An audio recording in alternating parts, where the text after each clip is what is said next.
Hello everybody and happy Doctor Who Day. Hope yous are all feeling well and good. I certainly am.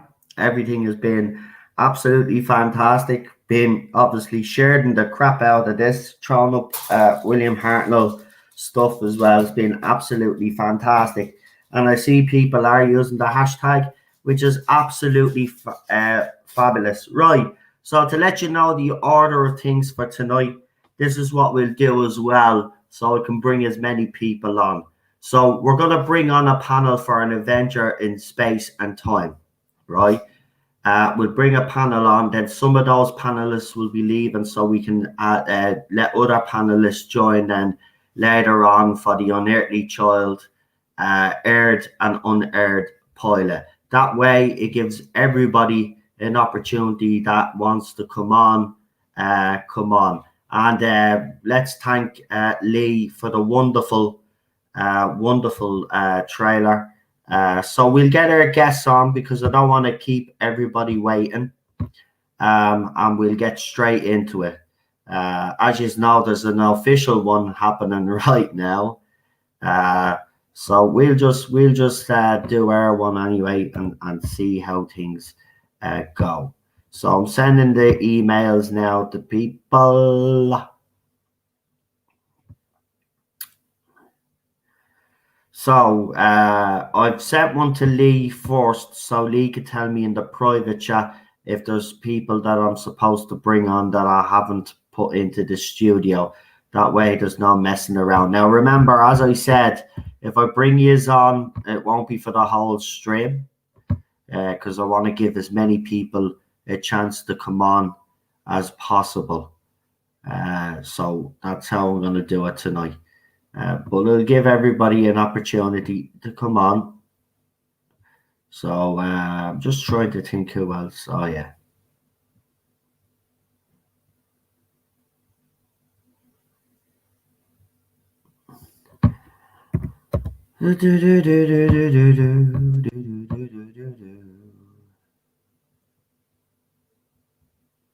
Right, we'll try get everybody on as quick as possible. Right, so Lee, if you can let me know in the private chat who else I'm supposed to bring on. If you have a vague idea who it is, let me know in the private chat and I'll send them an email so we can get this done straight away. So we're starting with an adventure in space and time first. Okay, folks, so it's available. As far as I know, it's available on BritBox. I don't know where else. I'm pretty sure someone in the chat will tell you where you can get it.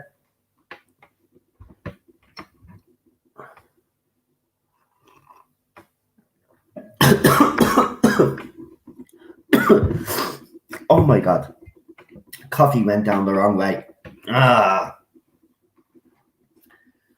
Right, so we're starting to get the guests come in.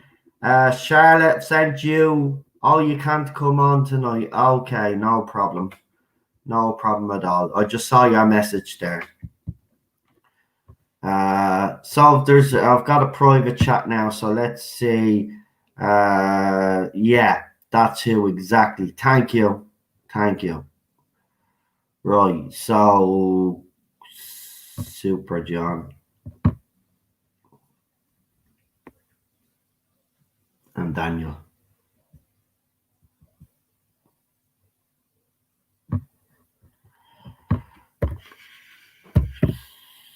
John.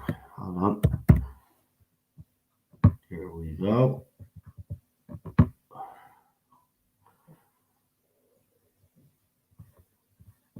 Right, so Super John has been sent to you. Daniel, sending your email now as well. And then I was told Alpha Omega as well. Right.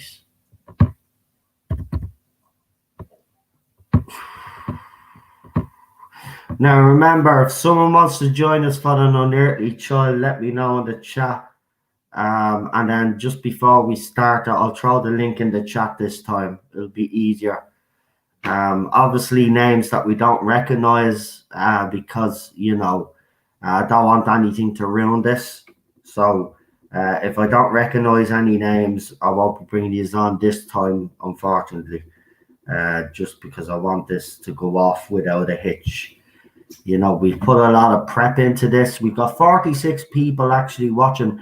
If you could do me a favor, actually, if you could share the stream, hashtag Hartnell Force, let people know what we're actually doing. Because the more exposure we get, the merrier. So what we're gonna do is what I've got a message. I'm not getting the 30-minute pre-show. Okay, I've noticed. Well, I put the stream up this morning, so I don't know. I have to be honest. People are telling me, and it's weird because I'm getting the notifications a couple of days later for streams that I've already done. So I know you can rectify that by doing the personal notifications in your okay, no problem. Forgot one more guest. Right, we're gonna get them on. Sorry about this. See, the reason why I don't bring them on behind the scenes straight away is because anytime I play the intros and stuff, they skip, and as I said, I just want this to go well, that I'm not taking any risks.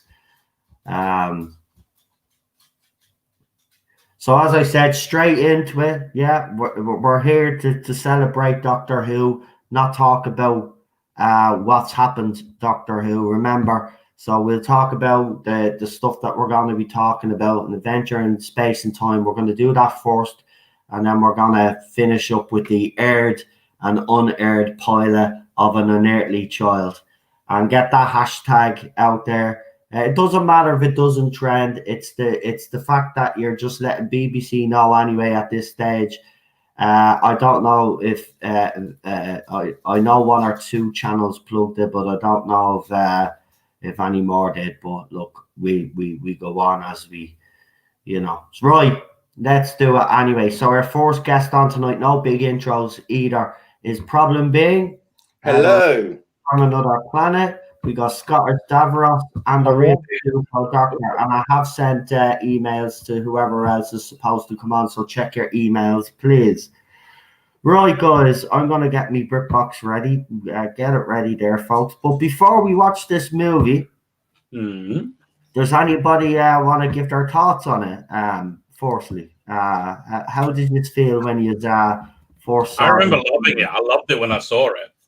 Yeah, it's a touching I was tribute. up with them in. Yeah, I really wish they would do another one. Like they could do one in the JNT era, and they could use that book, The Life and Scandalous Times of John Nathan Turner, basically do that as a movie. It'd be freaking awesome. I'd love to see. Really good. That'd be really. And everybody's dead. Nobody can sue. Like everybody involved is dead. I would like to see Pertwee. I would like to see Pertwee. Yeah. Well, they should do one for every Doctor. That would be good. I mean, it really would be. Yeah, I like to see the Barry Letts and who want to see Hinchcliffe and Holmes. Do that as a docudrama. That's gonna be cool. But imagine if they should do one for every. They should do one for every decade of Doctor Who or something. That would be. Yeah. I mean, I don't know, but there's a few they could do. They could do. Yeah. I would certainly be. Just get my headphones out. There you go. Doink. Using my laptop today. You're using your old laptop today? I'm losing my laptop, because I can't put it on my iPad. So I thought I had it on my hard drive, but I didn't. So I'm going from my disk. Yeah. Alpha Omega and Jed, I've sent you both the link. I don't know if you've actually forgotten that yous are on tonight. Just to let you know, just in case yous are in the chat. Actually, while we're here, we might as well do the shout outs before we start. Again, 46 people watching. If you could do us a favor, share whatever Doctor Who group you're on. Let people know that this is happening. If they don't want to watch The Timeless Children, they could come here and watch the movie with us, An Adventure in Space and Time. And then obviously we're doing the aired and unaired pilot. So we've got Tim in the chat. We've got Darren. We've got John. We've got PD Rich. We've got Alpha Omega, Dr. Dave, Stewart, Vanessa, CJ Campbell. Problem being, he's also on the panel. Hello. Yeah, shut up. Nobody asked you. Yo, Cam Darkstar, welcome. Dr. Dave, I'm only messing. If people don't know our humor by now, there's something wrong with them. Stuart Bowers, real super doctor. I said your name properly this time, see? Matt Pott, welcome. We've got Rob Fellows in the chat as well. Who else have we got? Mr. Mystery, you are a mystery. Then Vader, I can't words drop properly. Clobbering Times, happy Hooniversary, my friends, he says. Happy Doctor Who Day. That's the way we like to say it here. Happy Doctor Who Day. Colin P. Smith is also here. Vanessa Law, Maz is here as well. Welcome. Charlotte is also here. Shane is also in the chat. We've got Adam, we've got Marty, we've got Dave. Hey, Dave. And we got Dave Travels Through Time as well. I wonder if it's the same Dave, just one is two different Daves. The other Dave is a Dave I know on Facebook. Myself and Matthew Pound, I know him a long time. I'm just saying, maybe the one is before he traveled in time. The other one is after, you know. Yeah, probably. Kelly Lynch. And we've got Darren Bradley also in the chat and DSB. Lynch, how are you? Jones. Okay. Right, we've got someone waiting in the studio. Who is it? It's Alpha Omega. It looks like it's Jed. Is Jed asleep again? Because Jed is in Canada, so the time difference is a bit weird. So he's probably asleep. So we'll give him a few more minutes to see what happens. But everybody get your copy ready of the Adventure in Space and Time, and it's on BritBox. I'm pretty sure someone in the chat, if you don't have it and don't have BritBox, I'm sure there's someone in the chat that'll be able to tell you where you can get it. Yeah, that's who I am. We can't really say it on the channel, so because we can't endorse, but yeah, check it out. Hold on now, I just want to mute this stream because I'm going into BritBox. It's weird because when it comes up, it goes ding, and I might get a copyright strike even for the ding. We don't want a copyright strike for a ding. That's it. And by the way, yeah, if I don't know how people are watching it, but just please be careful that we don't get any sound coming through. Now I'm watching it on BritBox, so I'm gonna have it muted most of the time, and if I need to intercede or add an opinion, I will turn my volume down and come back on and continue watching, because BritBox is the best place to watch it. And by the way, get your hankies ready because you're all going to be crying later. This bloody movie makes me cry like a this is Mark Gaddis's finest. I mean, he really did well. See when he posted that picture on Twitter of David Bradley. See when he posted that picture of David Bradley, just that wee section. It looked absolutely like Hartnell in the position he was in when he started filming.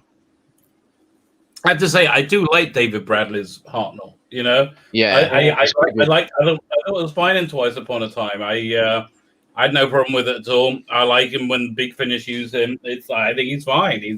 I like his interpretation. See, for now, because the characters that everybody's dead. It's like much like the Star Trek characters. They're becoming like legacy characters that more than one person can play. Yeah. It's like you have an interpretation of the First Doctor now based on William Hartnell, right? You had Richard Handel, but But yeah, I can see there being more than one person playing the first Doctor. You know, And it's Yeah. interpreting it. with you start guys. Hmm? No, we haven't started yet. No. Right, cool. In fact, yeah, wouldn't it be cool if somebody put on a stage production of like Dalek Invasion of Earth or something, or the what was it? Not the what's the one the Web Planet, right? Like something really crazy, and do a stage production, and you just have different people playing the Doctor, playing Hartnell. That would be good. Well, I mean, there's been quite a few, haven't there, sort of in the Right. past. I think there was a Dalek one that they did on stage back in the 60s or 70s. All right. Oh yeah, it's called The Curse of the Daleks. Yeah. And Weird. 7 Keys to Doomsday, I think. Right. Yeah, and I saw Doctor Who: The Ultimate Adventure when it was on at Wimbledon Theatre. Wow. Right. Great. Who- Got to who- meet, who you stay got to with, meet John Pertwee. Well, hey, Right, are we ready, folks? yes. I am. Yes. Right, Yeah. I've got it on the intro. I got rid of the BBC ITV thing on BritBox. Go to the very start of the intro of the movie, which is the old BBC logo thing. Yeah, that's what Right. I'm on. Okay, is everybody in the chat ready? Let's get this show on the road. Now, listen, this is a good movie. These are all get you our hankies. I'm deadly serious, man. Get you our hankies ready. This bleeding thing makes me it guts me. Right, who wants the honors of doing the countdown? Okay, Right. brilliant. Absolutely fantastic. Great enthusiasm there, folks. Well done. I didn't want to be. I always do it. I'll try that again. Who would like the opportunity Oh, I to would. do the I countdown? would. I'm actually. I have to tell you, I'm actually erect at the thought of that. That's how much.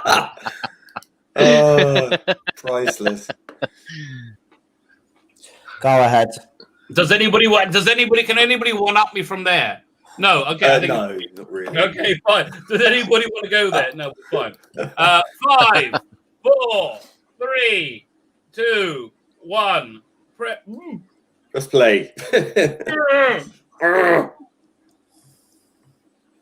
This I is thought you weren't allowed to say press play anymore.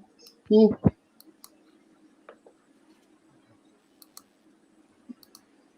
the I can hear sound coming from somebody.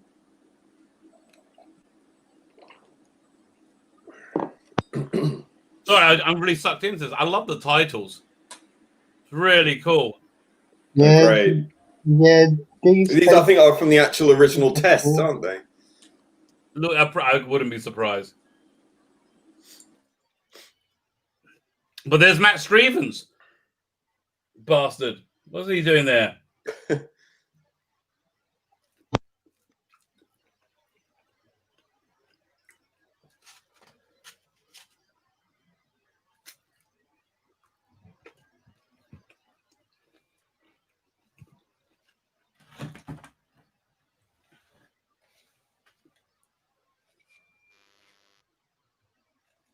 It's a clever way of establishing the year. Even though actual police boxes were made of concrete, not wood. Yeah. Just the doors. It was just the doors that were made of concrete. No, the wood. window frames were cast iron. Yeah.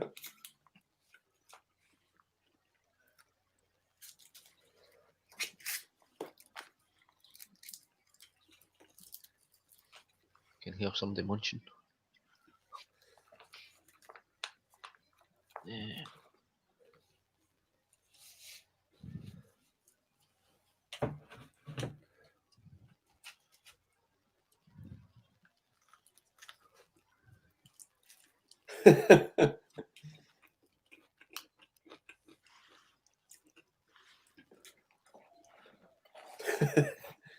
Wait, whereabouts are you? Because I'm just. Sod off, will you? Oh. What? There you go, sod off. Hartnell's dressing room. I haven't started off just now, yeah. Oh. Wow, that's Beautiful glorious, that console room. The Cyberman with the fag. smoking Cybermen.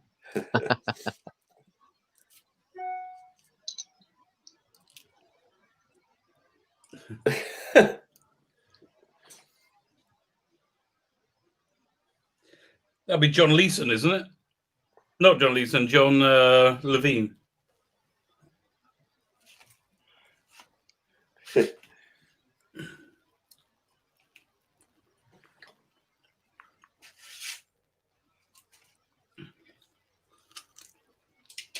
Wow.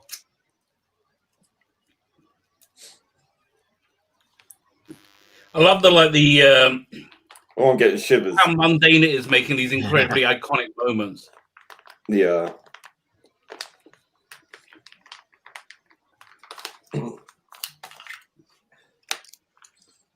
Like the guy throwing around the snow, not realizing, he's part of history. Yeah.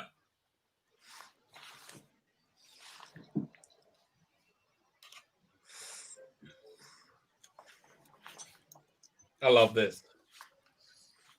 This bit coming up is quite good. There's William Russell.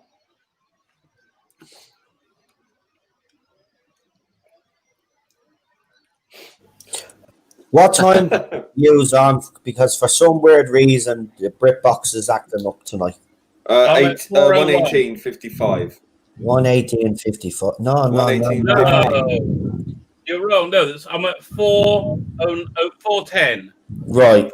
Yeah, mine's the countdown. So because that's how BritBox does it. It does. Well, it's not on this, so I can do it the other way. So get 4. When you get to 4. When you get to 4:45, let me know. All right. 4:45. You put like a second as well. You're a little bit ahead of me. 4:45. Mm-hmm. Okay. Now. 5 seconds to go. 4, I'm ahead of 3, you. 2, 1. Now. No. We need stuff to keep the sports fans hooked and the kids too. Competitive too.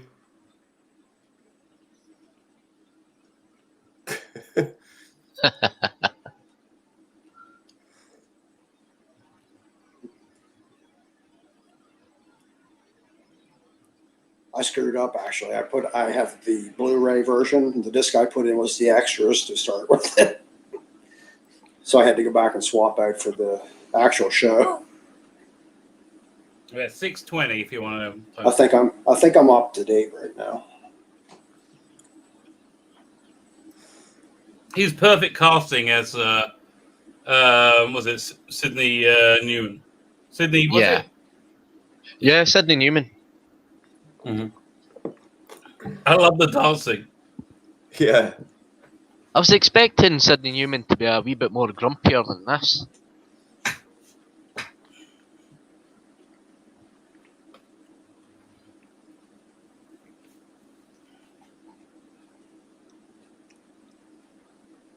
Jessica Raine is a perfect casting for Verity Lambert, I would think. Yeah, they really nailed it. Basically, they nailed it on Yeah. everything with this.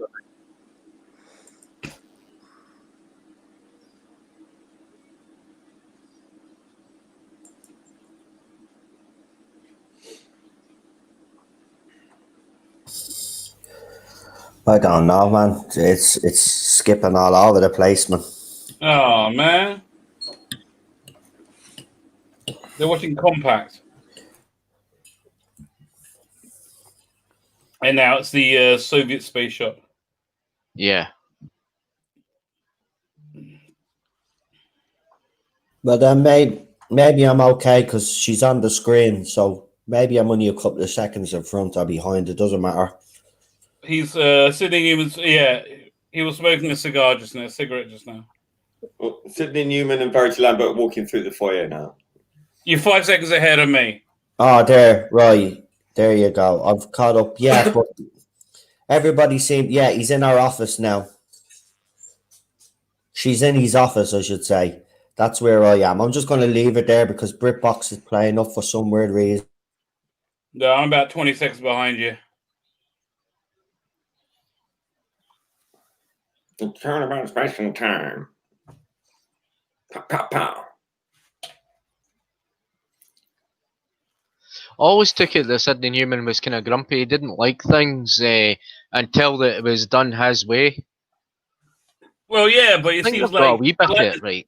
you're right. So now they're in the lift. Okay, you can 20 seconds ahead of me. Now they're in his office.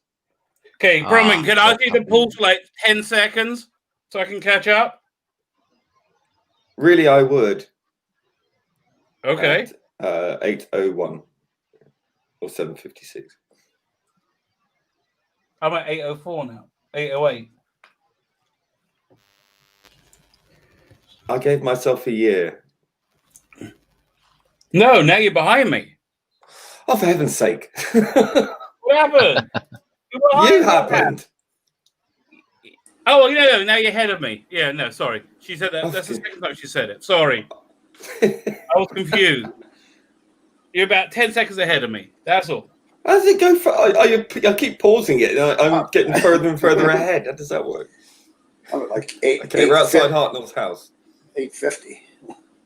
I'm outside Hartnell's house. Car Right, parked I'm in the not. driveway. Tell me when you see the car parked in the driveway. Okay. Now, No. Yeah, He's that would be about about right. old guy is the Hartnell hero. with the Scotch. Right. That Hartnell's He was is a on the what Scotch we way. want. drinker. Okay, Brilliant. now we see Hartnell's car. Good Lord. Yeah.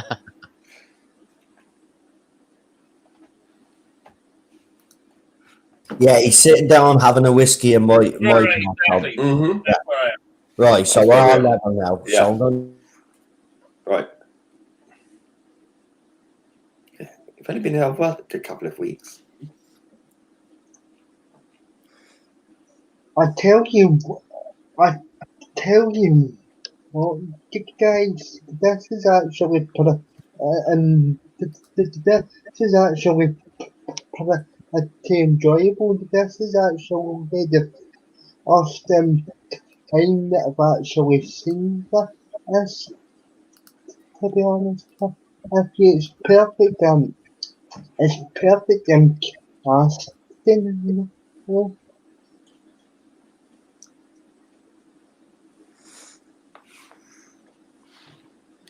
They've got Heather Hartnell quite accurate. All right. Yeah.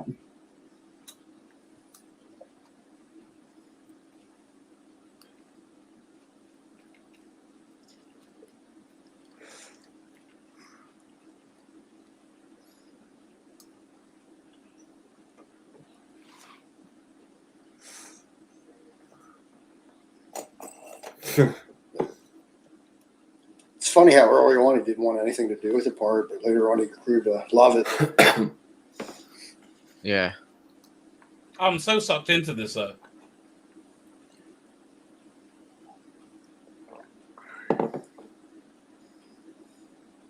And when they filmed this, TV Centre was virtually empty anyway, so it gave them Right. the opportunity to film Yeah, because they this. were turning it to flats then, weren't they? Yeah. Right. Like the rest of London. Yeah.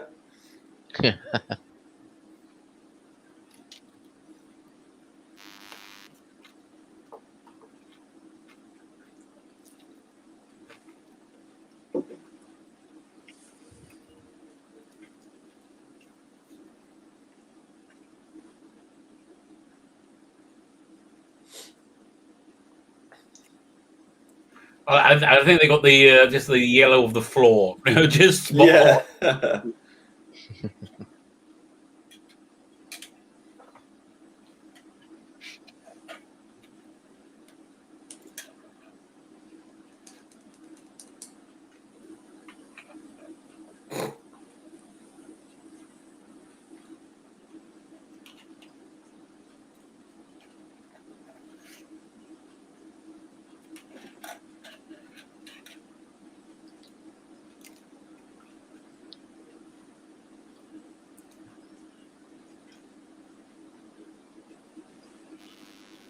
Mm.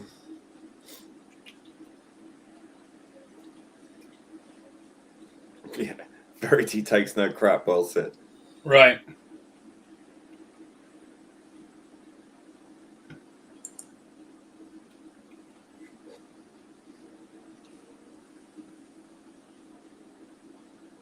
He's trying his best.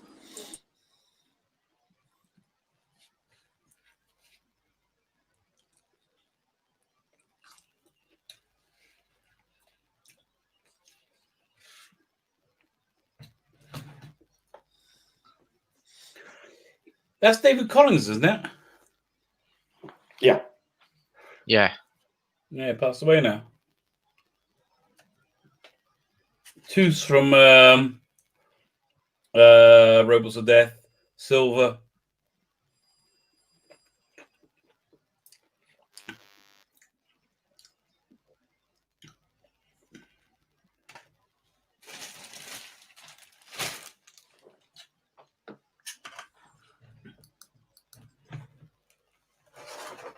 I do like the Willie Russell cameo as the doorman. Yeah. But later we got a cameo from Caroline Ford in it. Oh yeah, she's in it, I think. Yeah. Yeah.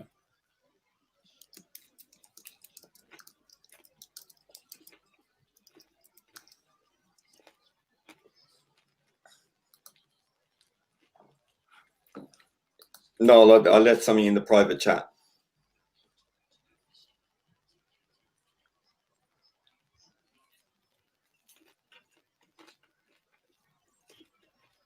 I'm sorry, I'm not saying a word because I'm just so sucked into this, isn't it? That's great. Ooh.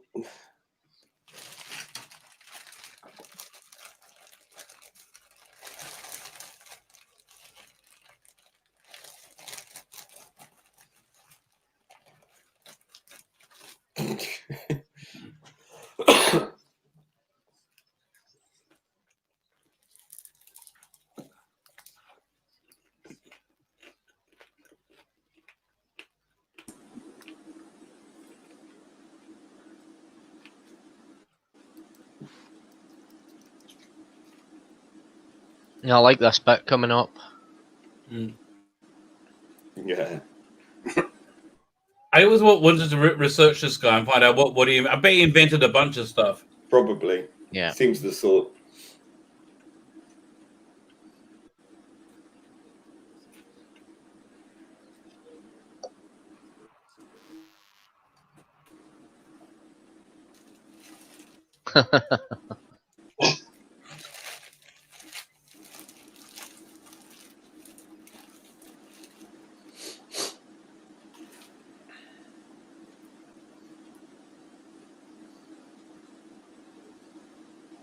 Yeah.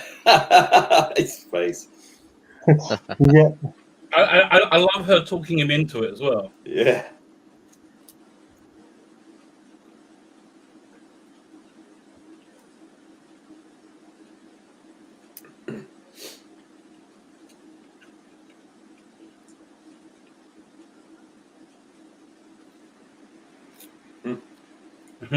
You're fired.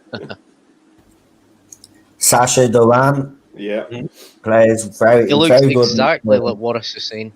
Yeah, it's Good Yeah. acting. I know, man, it's haunting, isn't it? I have to say the casting in this movie is absolutely spot on. Yeah. Down to his wife.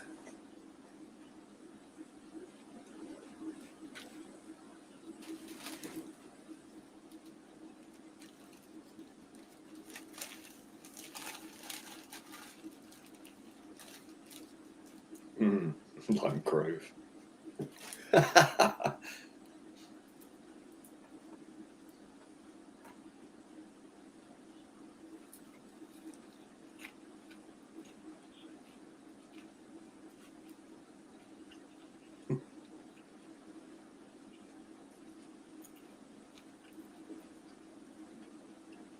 Good old Lime Grove. Yep.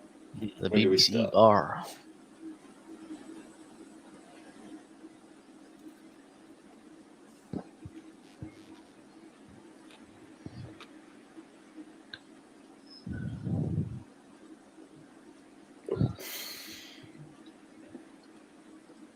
It's so funny, you know, that there was like the reason that we had Cave of Skulls is that's just what they had.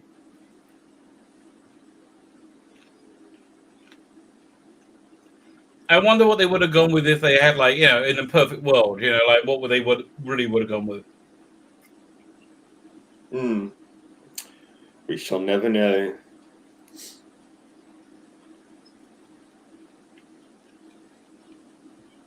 I mean, the original stuff that was developed by C.E. Bunny Weber, I mean, that was rejected by Sidney Newman time and time again until Coburn came up with a script for the cavemen.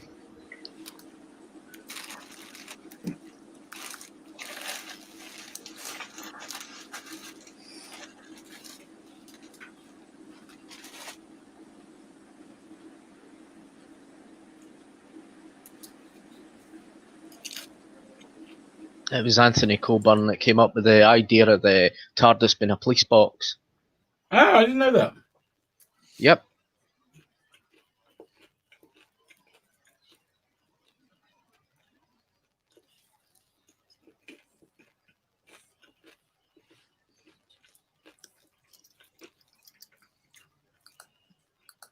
I don't want any of this muck, thank you very much. Pushy Jewish bird, L'chaim. I'm at the Chinese restaurant, but where Hartnell's. Yeah, I'm about 30 seconds behind. Yeah.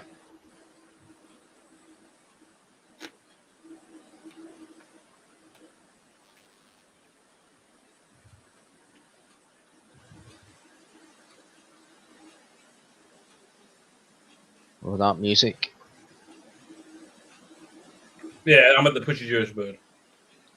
Yeah, and David Bradell, his performance is fantastic. Yeah.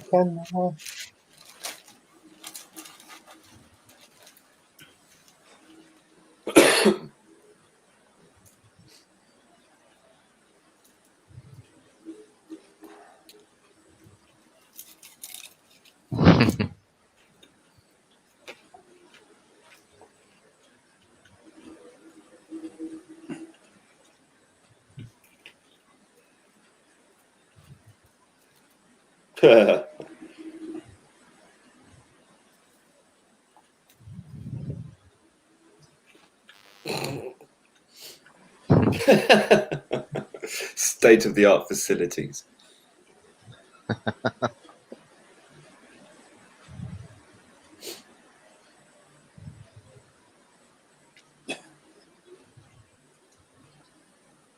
And the clever thing is they're pitching it to him, but really they're pitching it to the audience.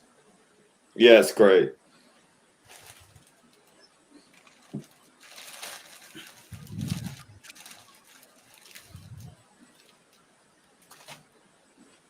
I think they had to pitch it to Hartnell because for him to accept the role.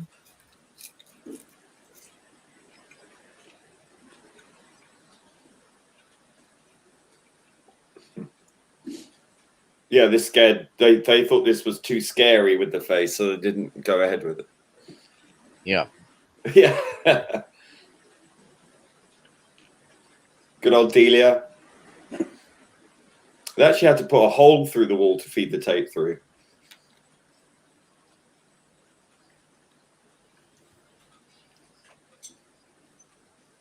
The howl around. Old turkey.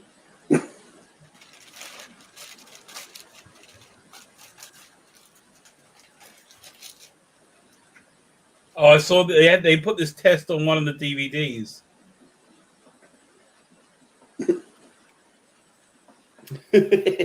Doctor Who, hmm?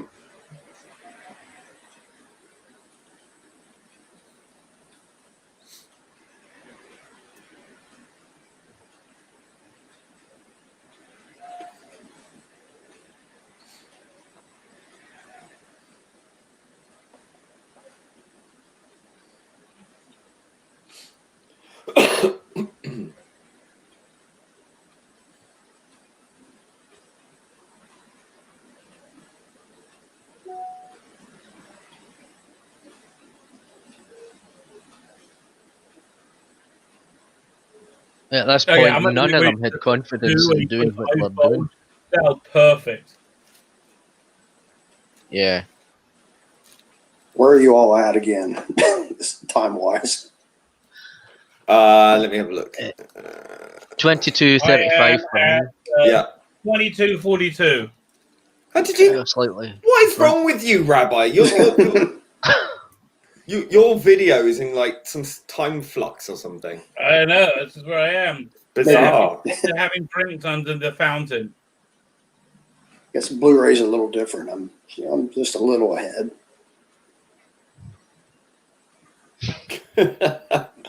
Bugger. Bugger.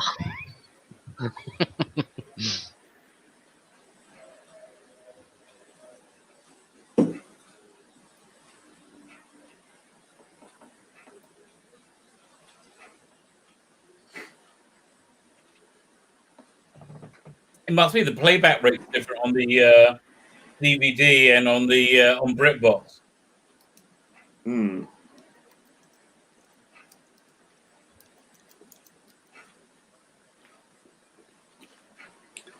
Well, I'm watching Blu-ray.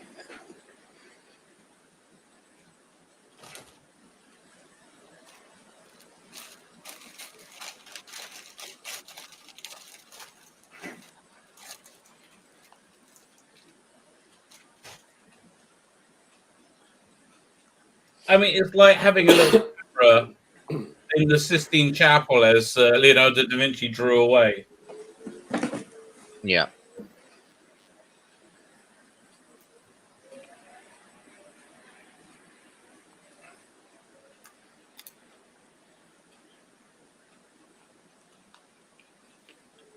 I'm glad he's not around to see what's going on now. Yeah. He'd hate it.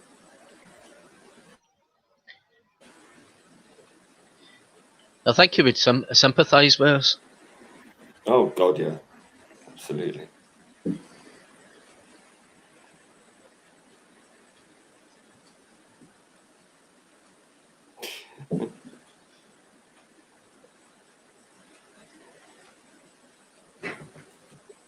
I think it like took him by surprise how much he loved it, how much he loved people loving him to be the Doctor. Oh God, yeah, I think he had no idea. It was, yeah.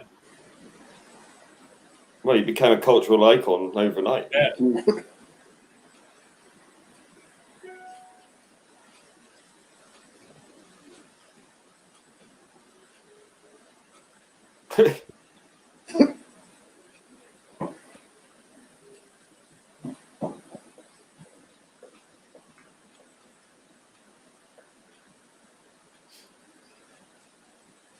It's funny. We've all seen these like rehearsal pictures. Yeah.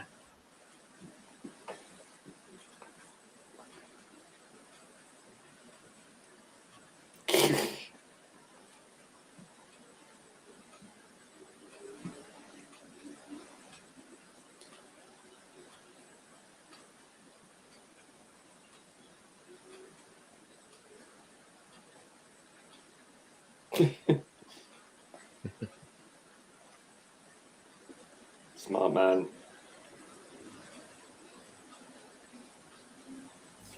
He was spot on, though. You can't Yep. fool Yeah. kids.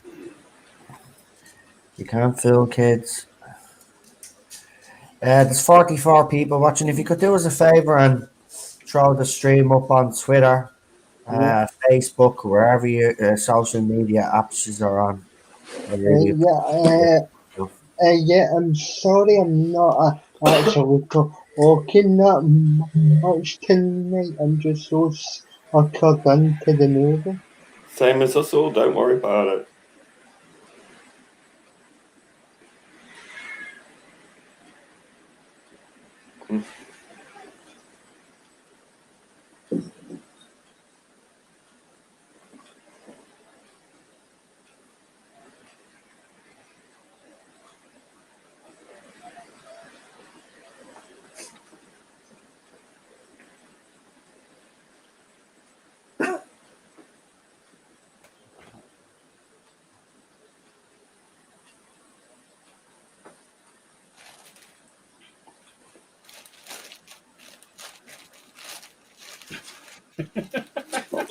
Sydney going to play to his ego.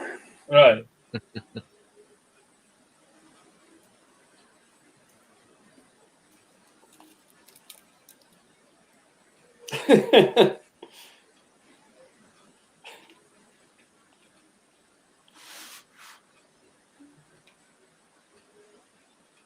Damn right.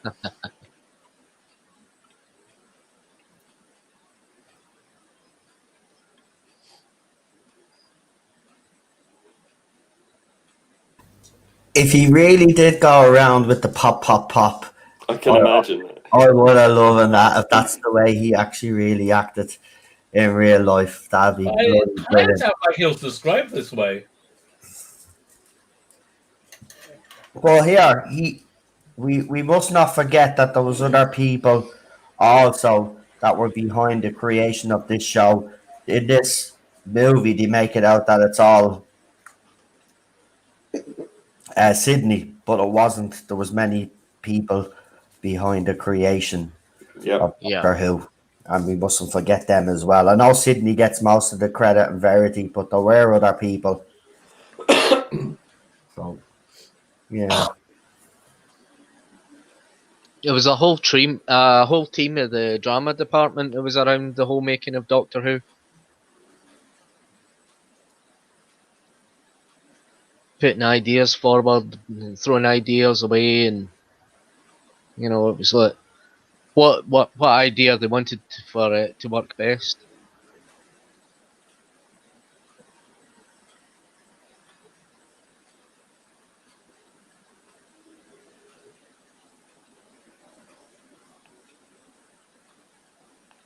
Yeah.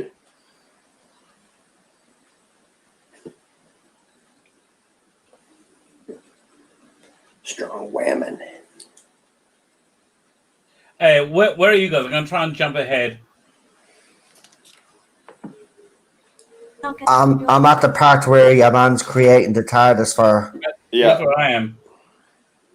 Yeah, I'm at Here's your that part. bloody TARDIS. And 30 minutes.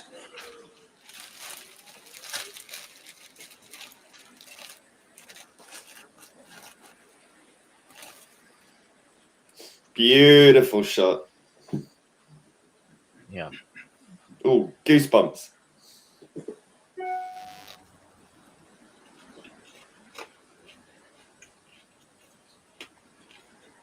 It's pretty subtle, but there is kind of, I guess, a juggy stuff in this. Minor.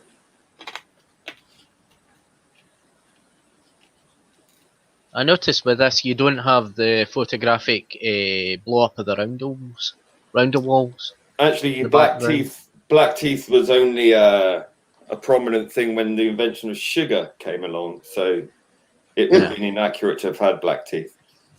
To say.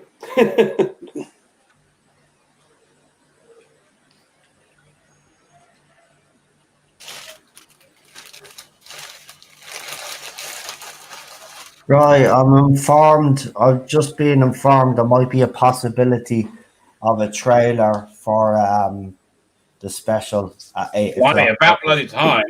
Oh, Now, whoop.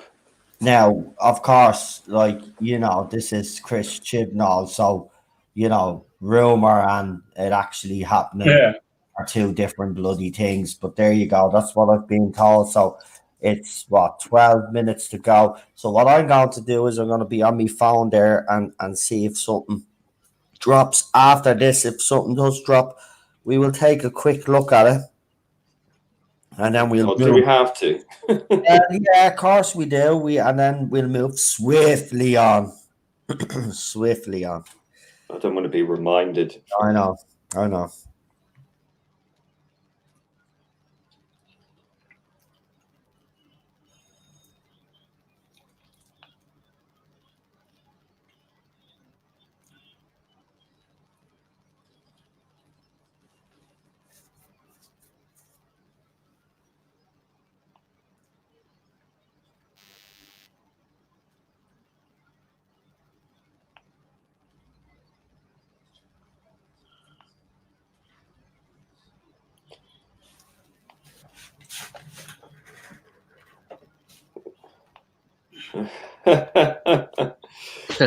mean, that was a proper job back then, Really was. Heart stopping.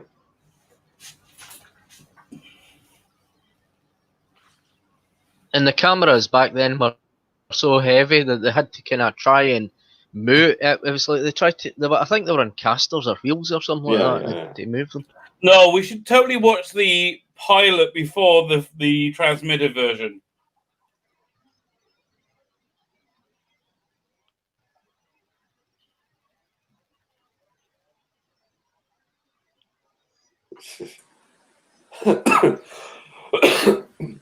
Right, apparently there'll be an embargoed press release for 805 tonight, and will be just a trailer at 8 for the festive special with a big surprise in it, apparently.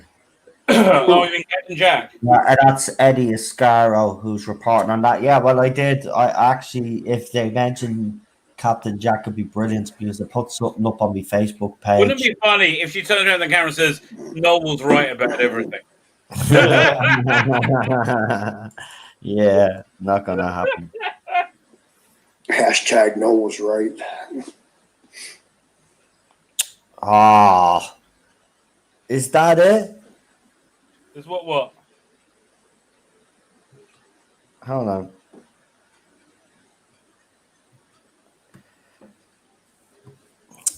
Do you know what? I'm not going to say but I'll just say if Chris Chibnall, listen, right? You're a tick, you're an absolute joke, right? I mean, like this is supposed to be a surprise. All I'll say is that this is not a surprise, right? Everybody knew this was happening, so I don't know why he thinks this is a surprise. Well, the Daleks are in it. No, I'm not going to say that yet. I'll just have to wait and see if I'm given permission. I'll share. I mean, we all know about that redesigned Dalek. Shudder. Oh, it's absolutely. He's going to be revealing the new Dalek. No, it's something. It's so obvious, folks. You just don't say that, and it's so obvious. We've been talking about it for months, and he thinks this is a surprise. He's a fucking. I don't know what he is. He's either a tick, doesn't check social media, or he's just stupid. I think he's just stupid. I think he checks social media all the time. Seriously, man. Oh my god, that's the surprise. Wow, I'm surprised that I'm not surprised. Oh. And you know what, though? This is going to be great because when it is released, I put something up on Facebook, which is absolutely fantastic. The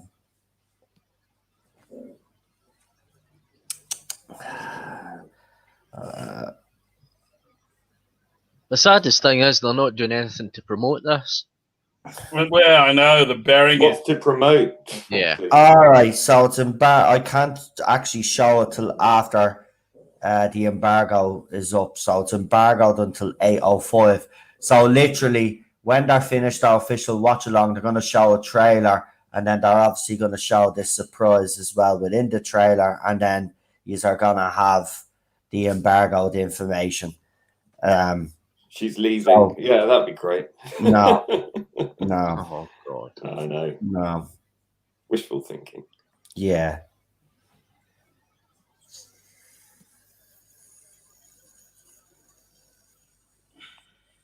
So don't forget to share the link, folks. Also, I see. We got a trailer coming in 5 minutes. I see a few people have dropped out. They're probably waiting to see what's going on. Don't forget to come back though if you do. Actually, here we go.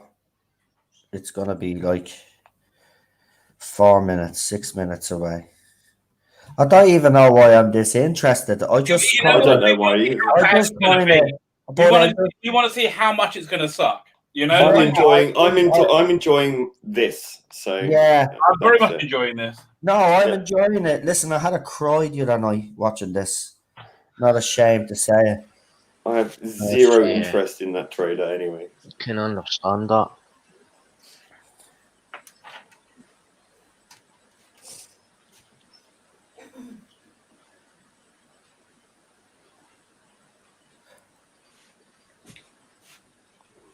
Here, by the way, Lee, I sent you a mistake that was spotted in The Mandalorian. Rabbi, I'm going to send it to you as well. Oh, I've seen it. Yeah, Yeah. the guy in the Yeah, jeans. but the guy. The jeans and the watch on him.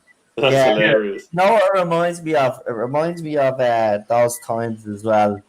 Someone actually made like a JPEG of like a character option doll, yeah. like a real character from Star Wars. It was like a man in blue jeans. Yeah, it was funny. It's bloody hilarious. I sent it to you anyway. Yeah.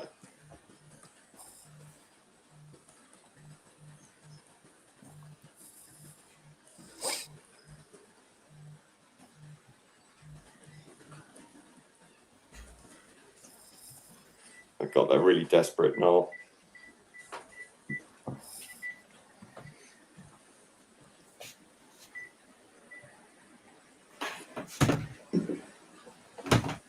God, that Dalek looks just stupid.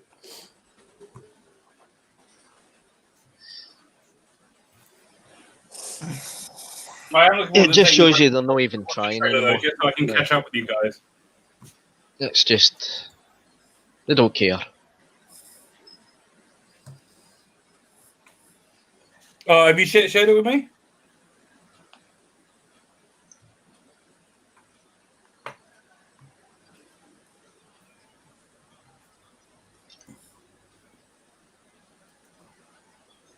What scene are you on now, folks? They're looking at the TARDIS again. It's like going around the TARDIS. Going on with this BritBox today. Why is it paused, man? Come on. You'll have to give me a timestamp again. This fucking thing is Well, we're stopping in a couple of minutes anyway. 39:38. I'm at 40:07. I'm at 40. Yeah, it's weird. I'm ahead of you, but I'm always behind you. You're Okay. weird. Yeah, that'll do. Oh, this is where this is my favorite scene. Exterminate. I love that. That's iconic. And the face of Sidney Newman when he's... Oh, Jed is here. Fashionably late. Well, you're here to suffer the timeless children. Oh, the festive special trailer now in a few minutes. Okay. Okay. Oh, actually, I won't be able to show it on the channel. Oh, So you will Because have to check it out yourselves, actually. because of copyright law and stuff. Yeah. Okay. Yeah. Should be free. It should be fair use. I mean, it's a trailer for crying out loud. I know, but Doctor Who, BBC are... Yeah, don't try it. Yeah, no, it's you- outrageous. I mean, I had a clip of like in the corner of my screen of Daleks, and they copyright claimed it. that should be against the law because they are. You know, it's a trailer. Yeah, I know. I filmed it, but I redid the video and took it out. That's just outrageous. do we press pause? Well, I suppose when I think that's what we'll do. And then Okay. everybody can go and watch the trailer, and then what we'll Why? do is after we watch the rest of the film, then we'll talk about the film, rate the film, and then we'll talk briefly about the news before, because I don't want to get into a big spiel. We could do another stream on that another Right, time. shall we press pause now? No, because we're only on 7:59. Okay, hold on. BBC America have dropped an image of a timeless rivalry. No, it's from the Timeless Children team, so we haven't dropped that in new yet. Guys, do you guys have a link? Do you guys have anything for it? Because I don't have these stuff. I don't. I'm afraid. I thought I had it digitally, but I don't. I only have it on disc. Yeah. So I don't. Let me see. Because I thought I had it, and I turned out I didn't. So. I have noticed that the Doctor Who official page, even though it's took over by BBC Studios, is still pandering to that other side quite a lot, even more so if I Yeah, I was may dare say so. They're showing Tone deaf. Tone Mhm. deaf. And Right, they'll pay for here's that something eventually. dropping. No. They are dropping little pictures, but they're not. That it's just fan art. Nothing yet. We're at 8 o'clock now. It's normally automatic. Well, I'm seeing the Daleks episode 3 preview is the latest thing from 2 hours ago. Do you know what? Probably allowed a bull. Probably. Probably allowed a Yeah. bull. I mean, listen, this production just don't give a crap. Well, this is their last opportunity actually to show it. In my I don't know opinion. why they're doing it. They're so miserable about it. They don't do anything. They drag their feet. They whine about everything. It's Chris Chibnall, though. I don't think it is the BBC. I think we forget that BBC. I know, like, we give out about them, but let's be honest. I mean, when there was a series coming out, they promoted the hell out of this crap. Yeah, but not this time. No, Oh, because not I this think time. it's the man that's behind it. I don't think he's given them what they need to put a trailer out there. I think so They can't too. really force him. They can't really force him because he's writing the show. They obviously don't want to I get think rid they of him. can. They're like they can be like, we need to promote this. Yeah, well, so far. Why you you know? Well, because you know he already threatened to leave like a little baby already. He probably, I guess so. I mean, like he's less of a bitch than the rest of the BBC. Amazingly. they just need, for me personally, they just need to start again. Yeah, They because They chose the wrong showrunner. That's nothing we could do about that. But they need to do something fast because it's a sinking ship. If it, Yeah, hasn't, it is. if it hasn't already sunk, right? right. I mean, it might not be Right. feasible. But I mean, look, there's still a chance to get this show to the 60th, and they need to make a decision. But listen, if look, we have people piping up again saying, I've never said that Jodie Whittaker be leaving Series 13, by the way. I said all indications show, and we've already speculated, and then we've already said as well, all sanity. why would she stay on beyond Series 13, especially in this situation? So listen, if there was an election or whatever you want to call it, and there was a vote taken, as I said, unless you were actually sitting in the office or your source was sitting in the office, you know jack shit about contract extensions. All right. And everything that you report is like me, it's rumor and speculation until either verified or denied by the BBC. Like it's always been. There's one difference between you and him, though. You didn't take an extended shit in your own pants for weeks on end. No. Yeah. Hold on, did something drop? Yeah. Hold on, what did we get? No, another picture. They're teasing us, but I've noticed every minute they're putting up something new. So What feed you looking at? their Twitter account is the best account to actually look. Oh, BBC. Yeah, their Twitter account, Doctor Who, Doctor Who account on Twitter. It's the one. That's where they'll drop it first. I think they're doing the drip feed thing just to pull it out as much Well, I as wonder they how can. that Watchalong went tonight. Does anybody know? I do know entertainment trending here. It says Doctor Who Day has 30,900 tweets, but that could be for the whole day for them. Exactly. Hashtagging Doctor Who. Yeah, that's Day. why they wanted to glom onto it. So I don't think you wait. They're going to say they can. Children one. I don't think they used the Pacific one for their watch along, which is very clever by them. Right. You know, people will use the hashtag Doctor Who Day. Sure, I've used it as well. So I'm pretty sure if you went through that Doctor Who Day feed, you'd see a tweet or two from me there. But they're very clever. They did, you know.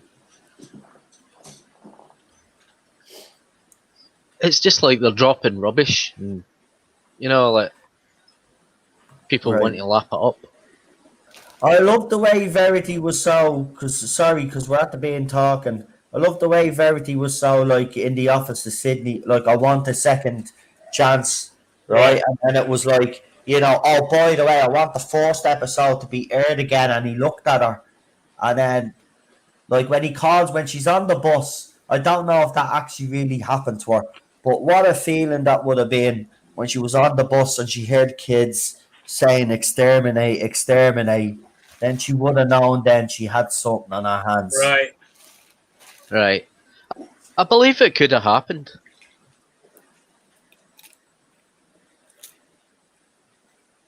Nick Briggs.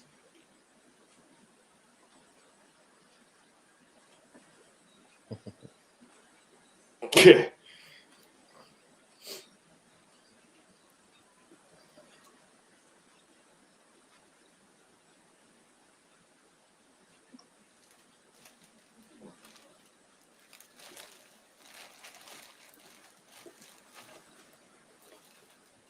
I think this is a wee bit done a bit lighter than what it should have been. I mean, in reality, I think Sidney Newman was persuaded for them to do the Daleks, and I think that he was showing a Dalek and convinced that it wasn't just a bug-eyed monster. Well, I called it that Barrowman was going to be back, so there we go. Yeah, yeah, I think you're probably right there, John. Oh yeah, I thought they thought Barrowman was gonna save it too. Right, You know. BBC press office have Barrowman, there you go. BBC press office have dropped it. Lee will prove that I sent him this information about 10 minutes ago. Captain Jack is back. The biggest surprise that we all knew about. Surprise! Already. Oh, Captain Jack is back. Brilliant. We knew already, Chris Chibnall, you moron. Let me put my shock face on. You know. Jason, I dare. By the way, we can now reveal, Lee, if you would like to screen share those exclusive pictures that I sent you. We're past the embargoed time. It'd be easier if you just screen share and then I'll screen share. You know what I mean? Because it'd be handier. It's because I sent them to you. Yeah, thank you. So, yeah, as I said, you know, it's not the biggest surprise. We knew this for months, but apparently this is a big revelation. Oh, yeah, there's a new picture as well. Yeah, that's the pictures I sent Lee. He hurries up. Lee, how long? The new Daleks look awful. How The long? new Daleks look way worse. Wait, Oh, until I throw the picture up. yeah, do you want me to throw it up? Oh, Jesus Christ. Lee, what are you doing? What? Cause share the pictures. There you go. Got it for you. Oh, I'm gonna kill you, Lee. What are you talking about? I'm watching this. I was rolling a cigarette. Right, so there's the new picture, and Lee will verify that. Yeah, that's exactly what you sent me. The new Daleks look awful. Oh my god, that looks It looks terrible. horrible. Oh, Now, by the way, Lee, The Lee will terrible tell you Daleks. this was embargoed news till 8:05. I sent them these posters. Actually, there'll be a timestamp, won't there, Lee? So you could screenshot that badass and get the timestamp. I actually gave it to him before it dropped. So there you go. So that's the new poster. Captain Jack is back, but not the biggest surprise. By the way, I did put up on my Facebook page. Anybody that follows me on my Facebook page, and not any of me groups, my Facebook page, will see that I threw up. I think it was about 4 days ago now, 5 days ago, where I said that it was rumored that John Barrowman was in Wales. So it looks like that this won't be the only Right. of Jack. right. It looks like, by the way, listen, they'll hype this up, right? They'll leave it and then they'll drop it as a big surprise. Jack is back. Right? We already know he's going to be in Series 13, so no big surprise there either. So yeah, so there you go. This is to get the ratings. But I will say something, right? BBC press office dropped that, but still nothing about a trailer. Sent you the screenshot, the timestamp that I got on my Facebook. I thought Yaz was the only one that was going to come back too. No, they're all in this one. Okay, on this one. Okay. We No. see them dramatically sitting around the table. Yeah, I seen that, Lee. Yeah. But okay, well, let's just look at this picture for a minute. You see, like, Yaz look in the future bold and excited, looking for danger. Graham at the back, and then you see Ryan all scared, and like that looks like an old picture of Captain Jack. It does. I think it is. Yeah. It looks like something from Torchwood. No, I was going to say that picture looks like from, and people will Torchwood. No, I was going to say the doctor dances empty child. He looks that it young. does quite look like that. Oh, it does now that you think about it. Yep. Because does that look like a handgun or a futuristic gun? I'm trying to figure out what he had. I know he had his own gun, but he also had the futuristic gun. But yeah, does that? Yeah, looks like he's sticking with this design. But look, we'll come back to that after we finish the movie, right? So I'm going to remove this off the screen so we can just concentrate why we're here to celebrate the birth of one of the greatest sci-fi shows until this crowd came along. Yep. Wait, there's not even an air date, is there? There's no information? No, well, there's an article to go with it, but I can't be asked to have a look. I'll have a look. Hold there's on. a teaser trailer. No, there's not. Yeah, there is. Yeah, there is. Where? It just got sent in Twitter. Well, they've got a picture in the of group. Captain Jack in Yeah. the dark. 1 second, I'll share it. I'll show you. We won't play it, but I'll show you. No, send it to me on Messenger. Send it to me on Messenger. Wait. Here, look. Is this?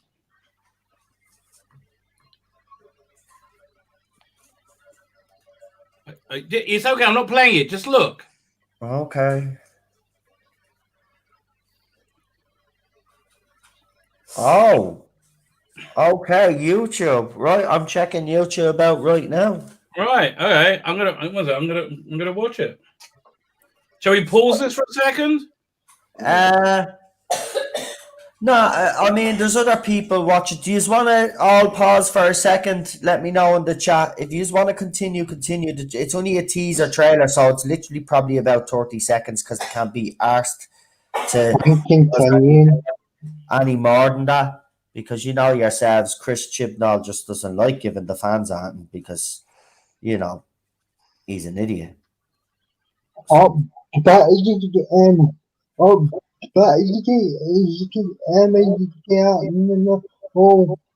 not even following them on Facebook. But there it is. It's 31 seconds. So I'm going to mute this and listen to this.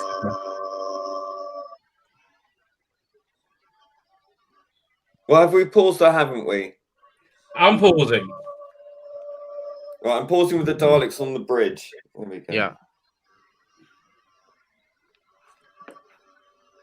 What's the timestamp? I can hear it, by the way. I don't know who's got it playing, but I can hear it coming through. Right, so basically all it is Captain Jack that was it? hard as that was sound and saying, oh, I really missed that sound, and that was it. That was it? That was really it. Here, throw it up, Rabbi, but knock the sound off. You have to see what pathetic. This is literally what it's got 30 dislikes already. Pathetic. I mean, absolutely pathetic. Chris Chibnall is taking the piss out of these fans. I think so. I think he is as well. It's got 33 dislikes.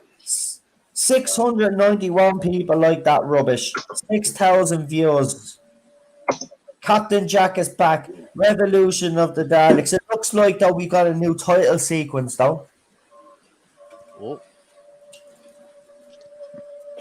That looks like a brand new title sequence. I think they've ripped off your idea, Lee. It looks like that diamond shape that you use. Look for mine. I wouldn't be shocked. I don't think so. I think it's just a promotion. That is absolutely ridiculous. So it's like a 12-second clip, and the other 18 seconds is basically Jodie Whittaker rambling on about subscribing to the channel. Is that it? 740 like it and 36 don't. My God. Yeah, they're brain dead. They're brain dead. He gave them nothing on the anniversary except the biggest non-secret in the fandom.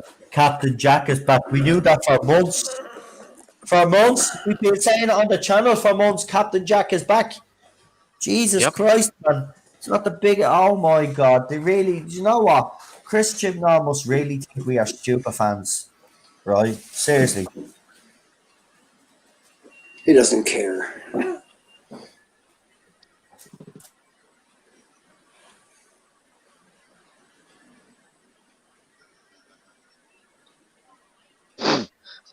Sometimes I'm wondering if they're real comments or comments done by bots or something like that. Because they're all dedicated.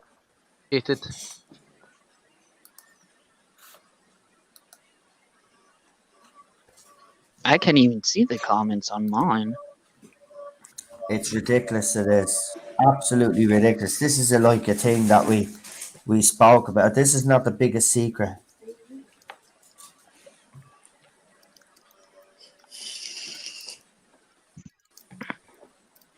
Are we going back to this now? Oh, I already had, Oh, but I was behind from you. I am. okay. I got the Daleks on the bridge. Where are we at? Oh, I'm ahead of you now. Let me. I got. Oh,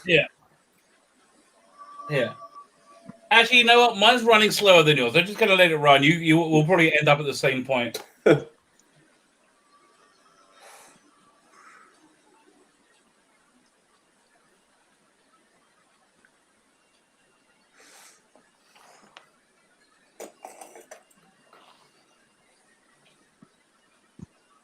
He looks like Hartnell when he cuddles Caroline Ford, like his granddaughter, in the costume.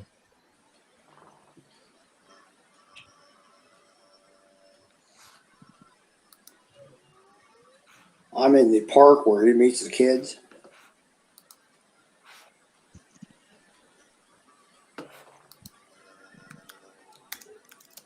I'm at the bit where he's in the TARDIS set. right. Well, I've got him sitting on haystack talking to Susan.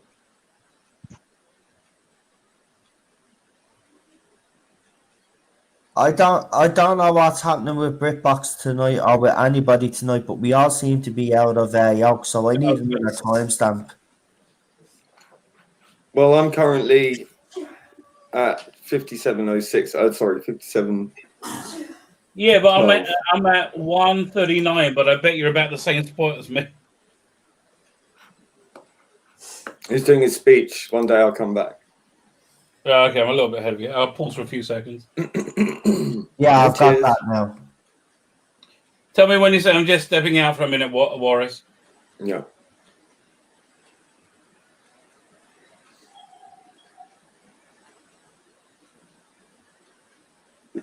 Goodbye, Susan.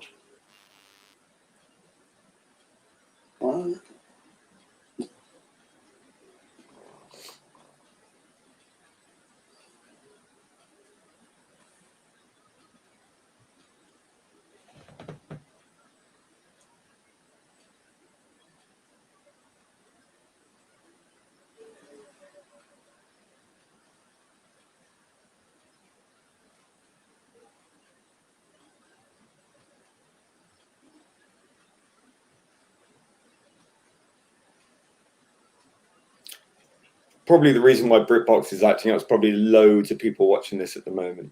Right.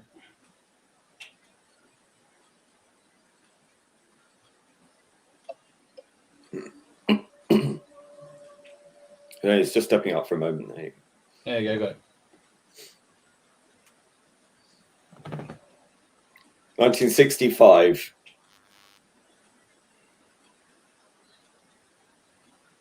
That doesn't look like Maureen O'Brien. The rest of the casting is good, but for her, it doesn't look like her. I think it's just a short cameo.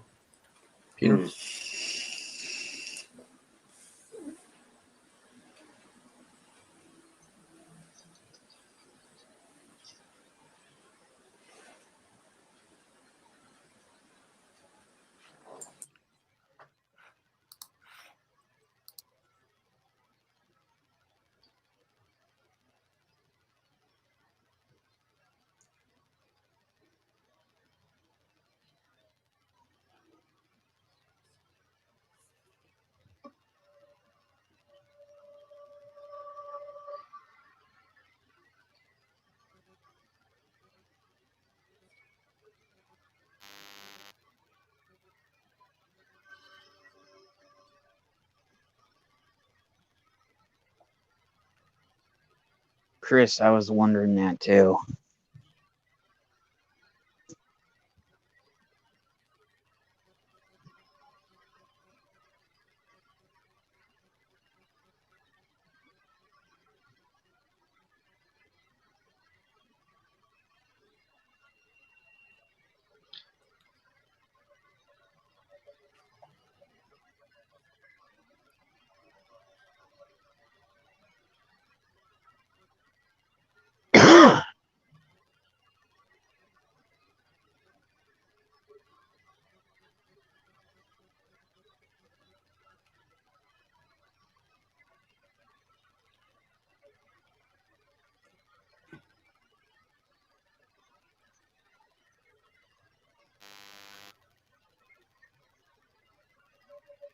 This is sad because it's the start of his illness.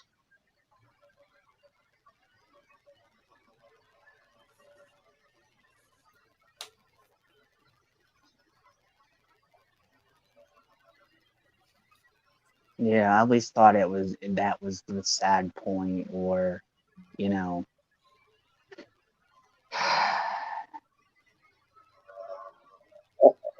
So, so it about Sarge, his case, like, I don't know what it is, but it box seems to be,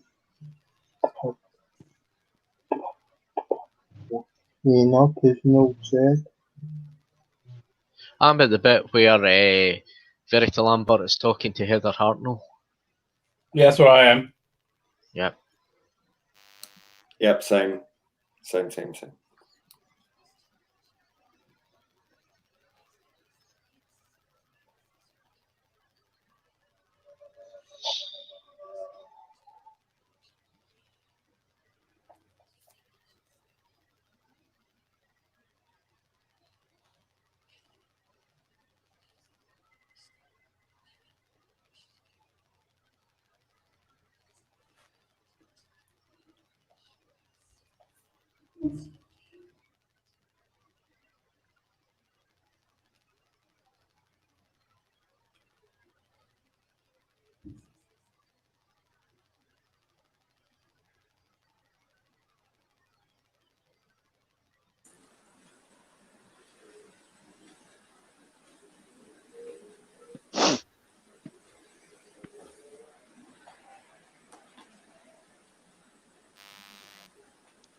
Trust me, Charlotte, I am not shocked at what they put out.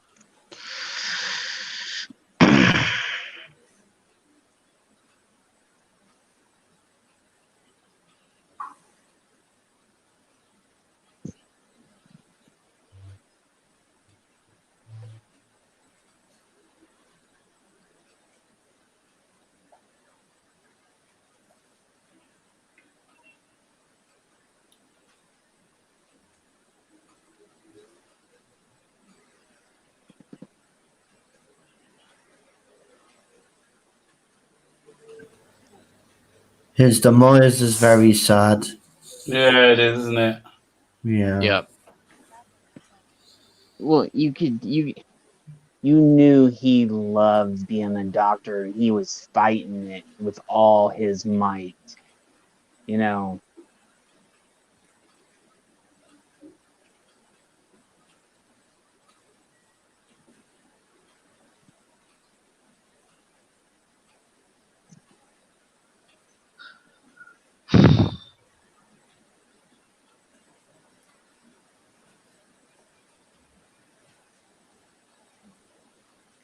There's Jean Marsh there, and there's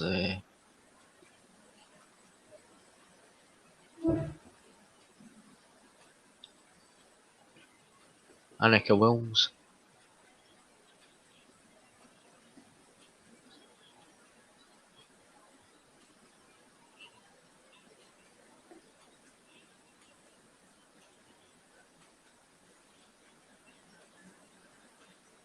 The wee cameos are nice in this.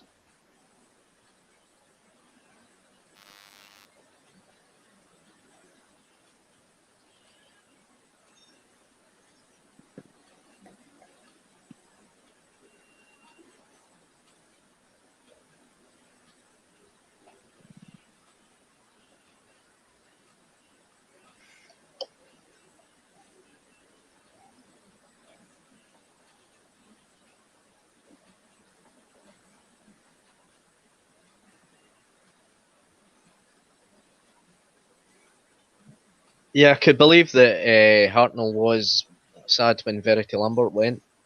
Yeah, Because I mean, Yeah. Verity Lambert was his mentor. Practically convinced him that this show was going to work.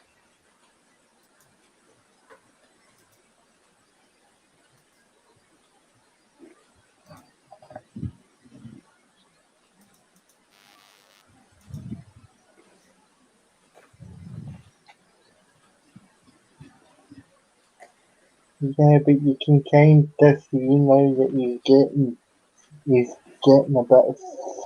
he's getting a bit furry. Ill. This is so sad. Yeah.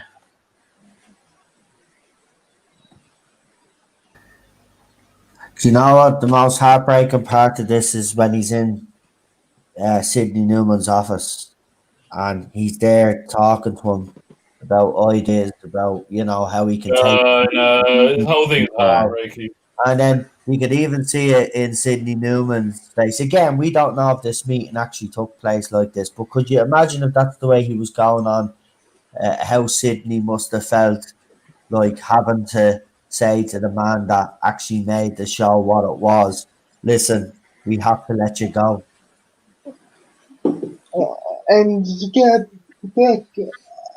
I mean, you get back because of the result to Hartnell. He that continues. The result to God, that him. doesn't even look like All Peter Purvis. And that yeah. doesn't look like Jackie Lane.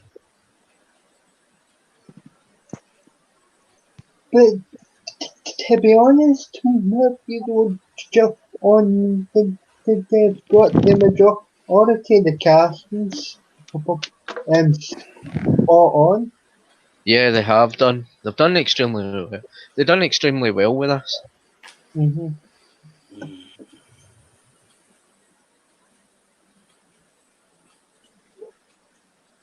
Yeah, it looks nothing like. Sorry, I just caught up with you. Nothing like them. Even the costumes are a bit off.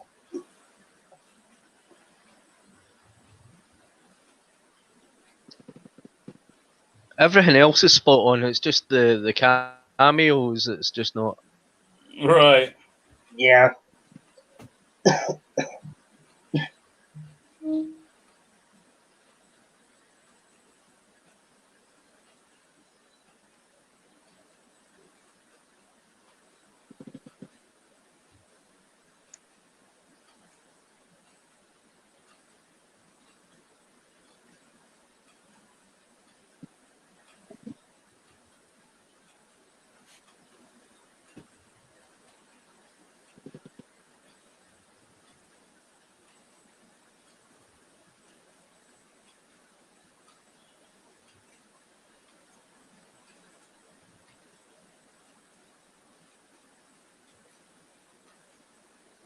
I wonder what story this was.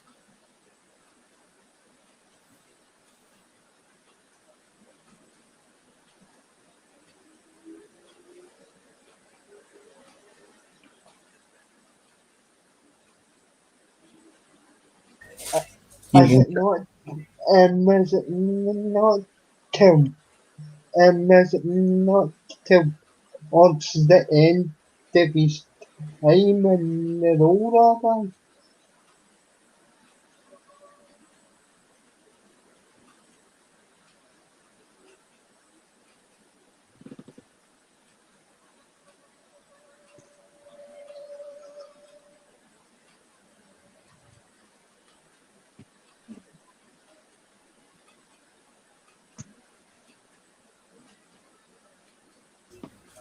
It's sad.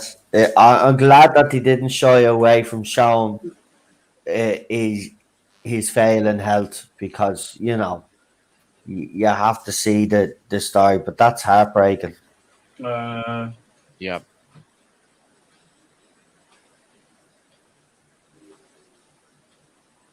I said, you guys, I said, but is this the bit in the office that you were just talking about? You know?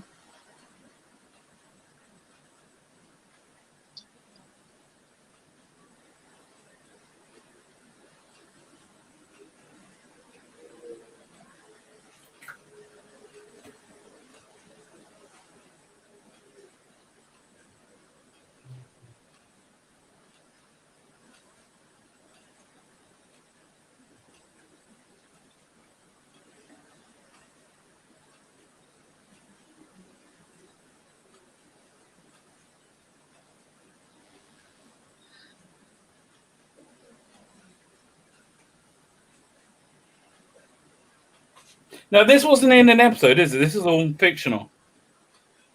I think it was in an episode. I don't know which one it was. I think could it be the one after Stephen Taylor left in Dodo Chaplet? But when does Stephen No. leave?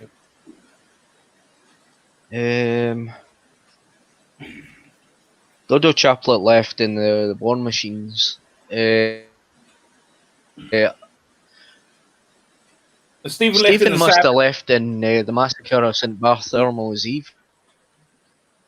Right, but that no. Stephen left the What? Savages. Oh, the Savages. All right. It must have been the Savages. I don't know. I'm at the stage where they're making the decision now to let him go. Yeah, that's what I am. Yeah, I'm at that Yeah. bit too. That's just so heartbreaking.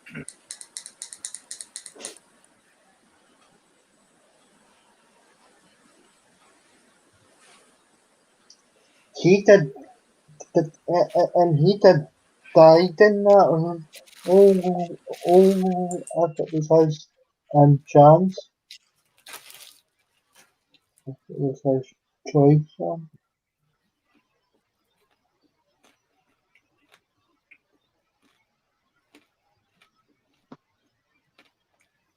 I think one of the most heartbreaking points is when he gives that final speech for the last time, too. He knew it was done for.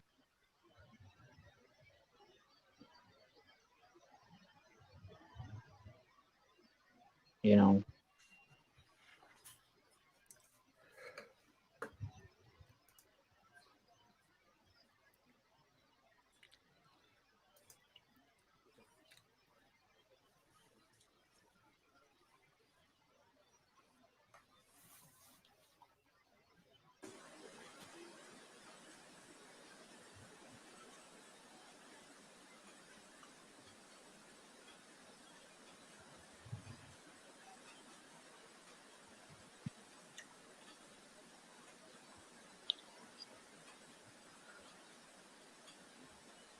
Oh. In his speech in Delicate Invasion of Earth to Susan, he was spot on. And, Right. and also in the Three Doctors, they said that even this is a heart-wrenching scene. Yeah, he had clarity even though he had his medical problems. yeah. That's one of my favorite ones, too, is Three Doctors. Yeah.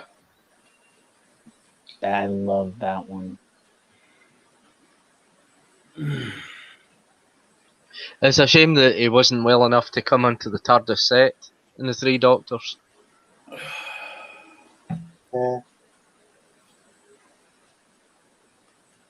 Because Well, there was when I points was- that he couldn't even remember his time in Doctor Who. He couldn't even Here it remember is. things. Where Cindy breaks it to him, his face. Yeah. This is, I just can't, no.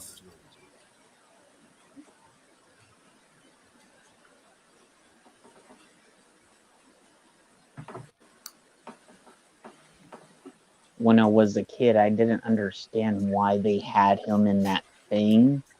You know, he comes in the Three Doctors, and I didn't understand till later on Yeah. that it was because he was so sick. So Yeah.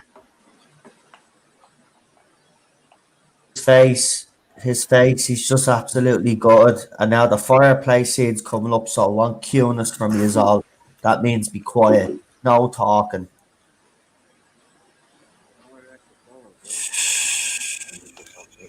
I would have hated to be in that meeting, just looking. The man Yeah. would have died in this role. It's so sad. Hartnell first. Terry, he nails that, David Bradley. Yeah, and that's why we should never accept the timeless children crap. Right. This is why. Okay, this man, Right. right? Oh, he's dead a long time, but this man would have breathed his last breath in this role. It absolutely guts me. that he had to make that decision, and it was the right decision. But it guts me to think that he would have stayed. Mm. And now his poor wife, if this really did happen, this is gut. I'm gutted for him now.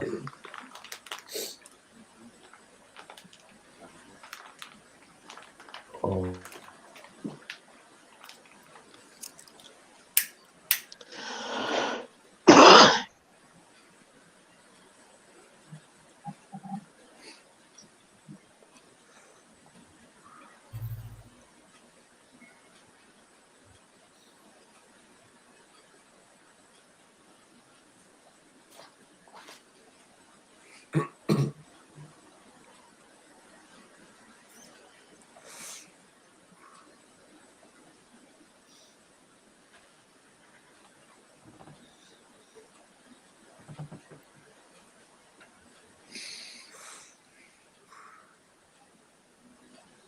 Oh, you couldn't really do one of these things about Patrick Troughton's time as Doctor Who because they just had too much fun. Yeah. They were just like too insanely happy.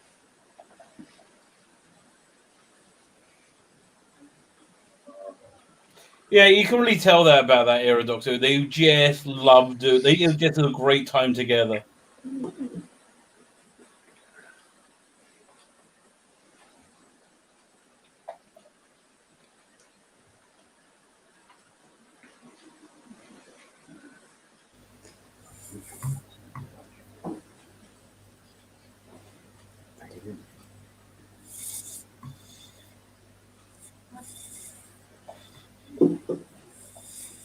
Give it up.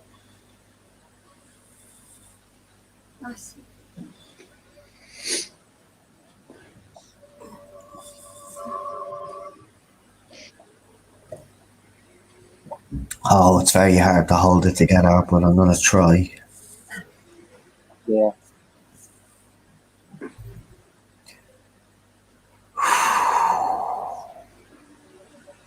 Cup of tea, that fixes everything. Ooh, I'm gonna have a cup of tea after this. That sounds really good. Yeah. It gets you every time. Yeah. I'm not at that scene yet. His wife is about to walk into the kitchen now. He's warming his hands over the fire. Oh.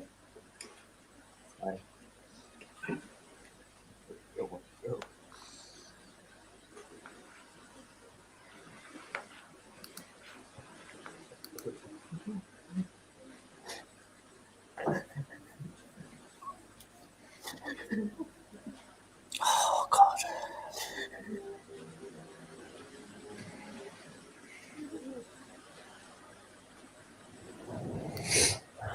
Oh, God.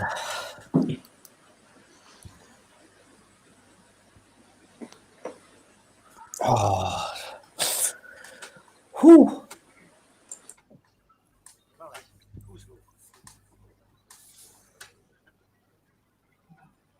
They could have got someone that looked like Patrick Troughton, though.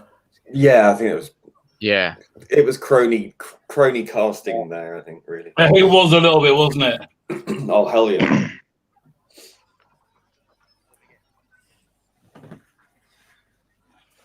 Yeah, they could have really got somebody better than to look a little bit better than him. But Troughton ended up being a great doctor, too, though. Let's not. Yeah, he was. He was. So, you know, we've been lucky with the casting over the years. Let's be honest. Yeah. Well, I meant somebody to look like him, not him himself in the movie. I've no doubt that Rhys Shearsmith could be actually a good Doctor. You know, if he was cast in the role. Oh, with Matt Smith. I'm not there yet. Yeah, this is when I start to a bit teary. Right. When the show was at its height. Oh, Yeah. So sad. it's so sad. I know.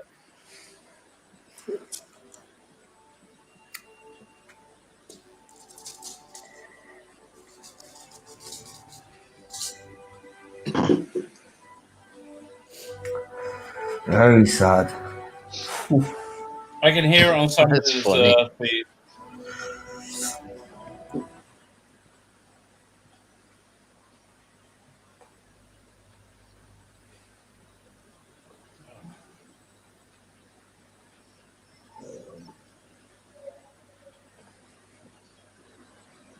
Sidney Newman continued working at the BBC until 1967 when he returned to Canada. The Sunday Times reported that British television would never be the same again. Waris Hussein built a successful career in film and TV in Britain and America, including many further collaborations with Verity Lambert. Verity Lambert became a legend in British broadcasting before her death in 2007. There was a great article in Doctor Who magazine where Russell T Davies interviewed Debil- Verity Lambert and vice versa.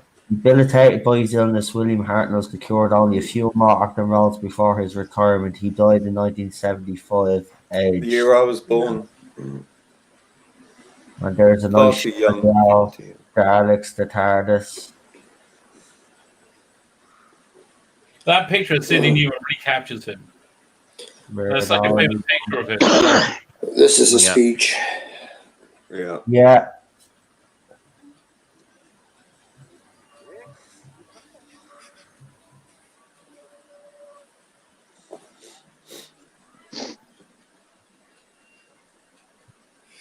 Oh.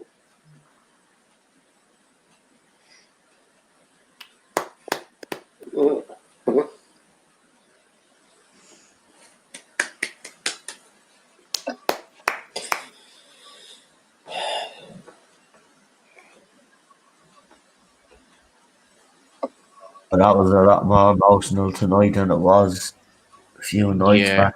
Holy shit. Ooh, To William Hartnell. To William Yep. Hartnell. that's it. And now we're gonna. Here, Hartnell, hashtag Hartnell.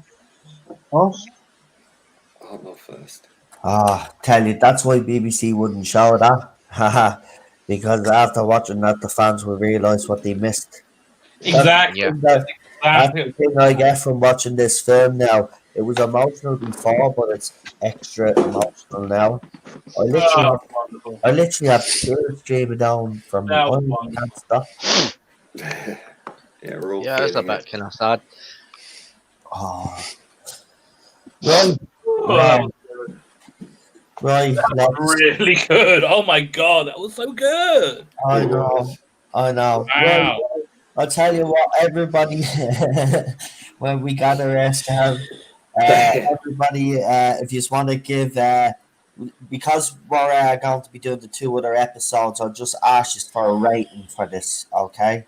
So if you just want to give you a rating for Oh, I'm giving it 10. like 9.5. 9.5.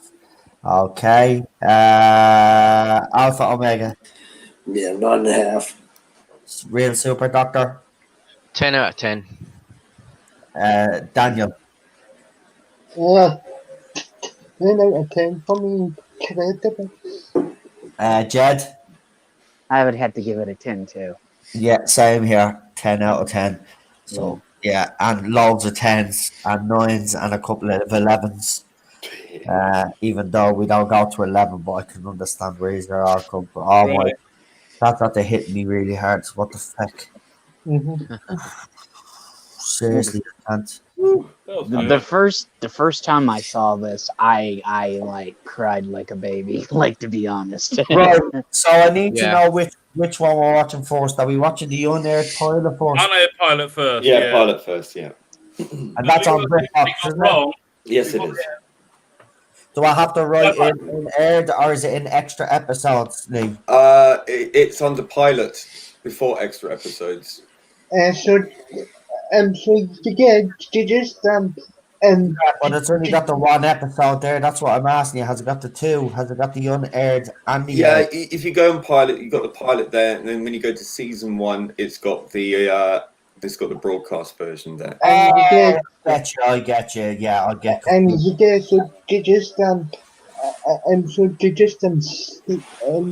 So they just was ouch. All that I have a thank very much. I have it, lads. Right, hold on. Give me a second because the BBC logo comes up and stuff. I have both discs. You can start if you want. I'm just going to go make myself a cup of tea. So just All right, well, hold on. on. Wait, we'll pause it. Do the countdown and then go make a cup of tea. Yeah, do the countdown. So, is everybody ready? Just Well, I'm just going to get mine set up. all right. Well, Ready, let's see what to do. And Make a cup of tea. No. Do you want to get some more people in? You got PD Rich there, and you've No, got. I'm going to get them in now in a second. But do me a favor, Rabbo, you go on and make your tea first, real quickly. Go on. And I'll right. a couple of more guests, and we'll talk about briefly about what just dropped. So, Captain Jack, not the biggest secret in the world, a new poster, obviously. Go ahead, guys. Give us our opinion. Thank Yeah, you know what? I'm getting a lot of that on Twitter. People actually saying it's becoming Doctor. I don't care. Anybody any feelings about Captain Jack coming back? Because we know there are a couple of Captain Jack fans in the chat, but anybody? No. Well, Captain Jack or no Captain Jack, it's not going to bring back an audience. yeah. They're all very, I wanted Jack back, but not this way. You know. Exactly. I'll remember not to show an adventure in space and time before I ask Doctor Who related questions. Things that a lot of you that was are a bit. eins for that show so far eins for that show owning that because it's the very first I'm the other actually the other actually is that owning that show is and actually is and in the insurance space and time I really enjoyed it, you know. Oh, I'm glad you did. Obviously, like it's loosely based. yeah. Oh, but yeah, it's a very emotional watch, especially now more than ever. I can't actually believe how literally I couldn't stop. I'm like a big baby. Youngtown Dark Stars asking where to find the pilot on BritBox. If you go to BritBox, you go to the Doctor Who section, you can find it. It's there first. It's the first option. It's called Pilot. Click on that option. It's right before extra episodes and before season one. We've got Charlotte joining us as well for this one. I know I can't stay for ages. I just have to quickly talk about the pathetic thing they just dropped, and then I'll have to go. Oh, okay, then you go ahead. Lee, send PD Rich the link as well, will you? Yeah, and don't forget Lee Anthony Davis as well, because he wants to join us. Well, 1, 2, 3. No, not yet. I'm going in like 5 minutes, lads. So Right, my stuff's going to be free. Send PD Rich the link, though, will you? That will do. Thank you. And I've sent him the link as well. That's what I'm saying. I don't think there'll be any room. Charlotte, go ahead. I honestly thought the only excuse they could have to show that terrible finale and to bring up all that bad feeling and all the like just how much of a bad taste that was, the only way they could justify that was by a trailer. That was the only justification they could have. And they've given us 12 seconds of Jack, which we all knew. Like, everybody knew Jack was coming back. Yeah, it's not a big secret. Everybody knew. And it's like, have you noticed then? They seem to be scared to death to show anything of Jodie or the companions.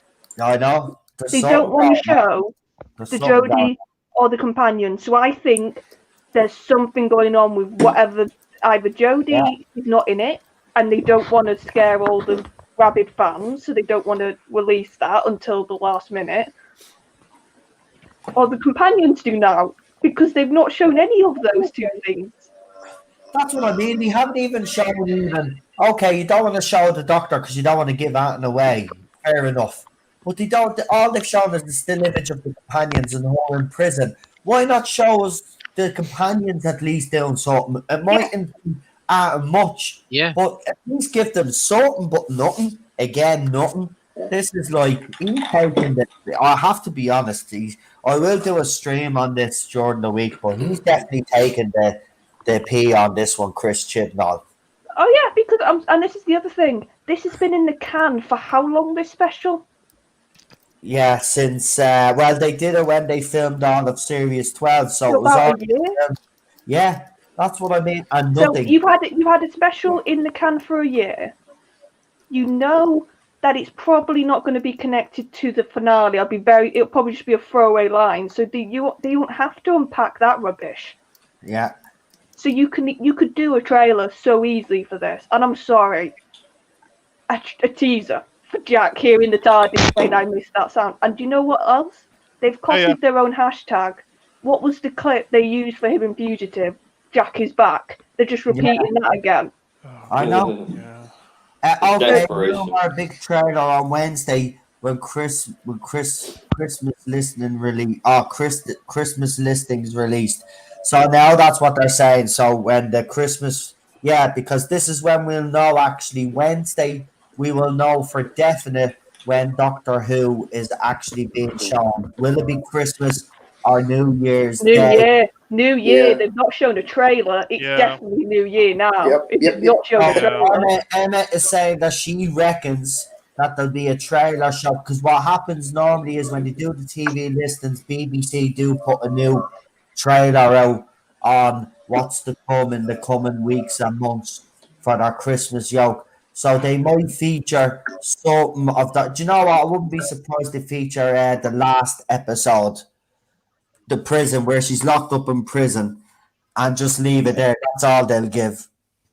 So that's the thing. It will probably be part of a compilation. That's what they do, BBC. Yeah. They don't do a trailer for each show. They do a compilation. They do a trailer for each show they care about, each show they're proud of, and each show they think they'll get an audience. That's true. They'll do an individual trailer for. The Drek, not so much. So it'll be part of the compilation Drek stuff then.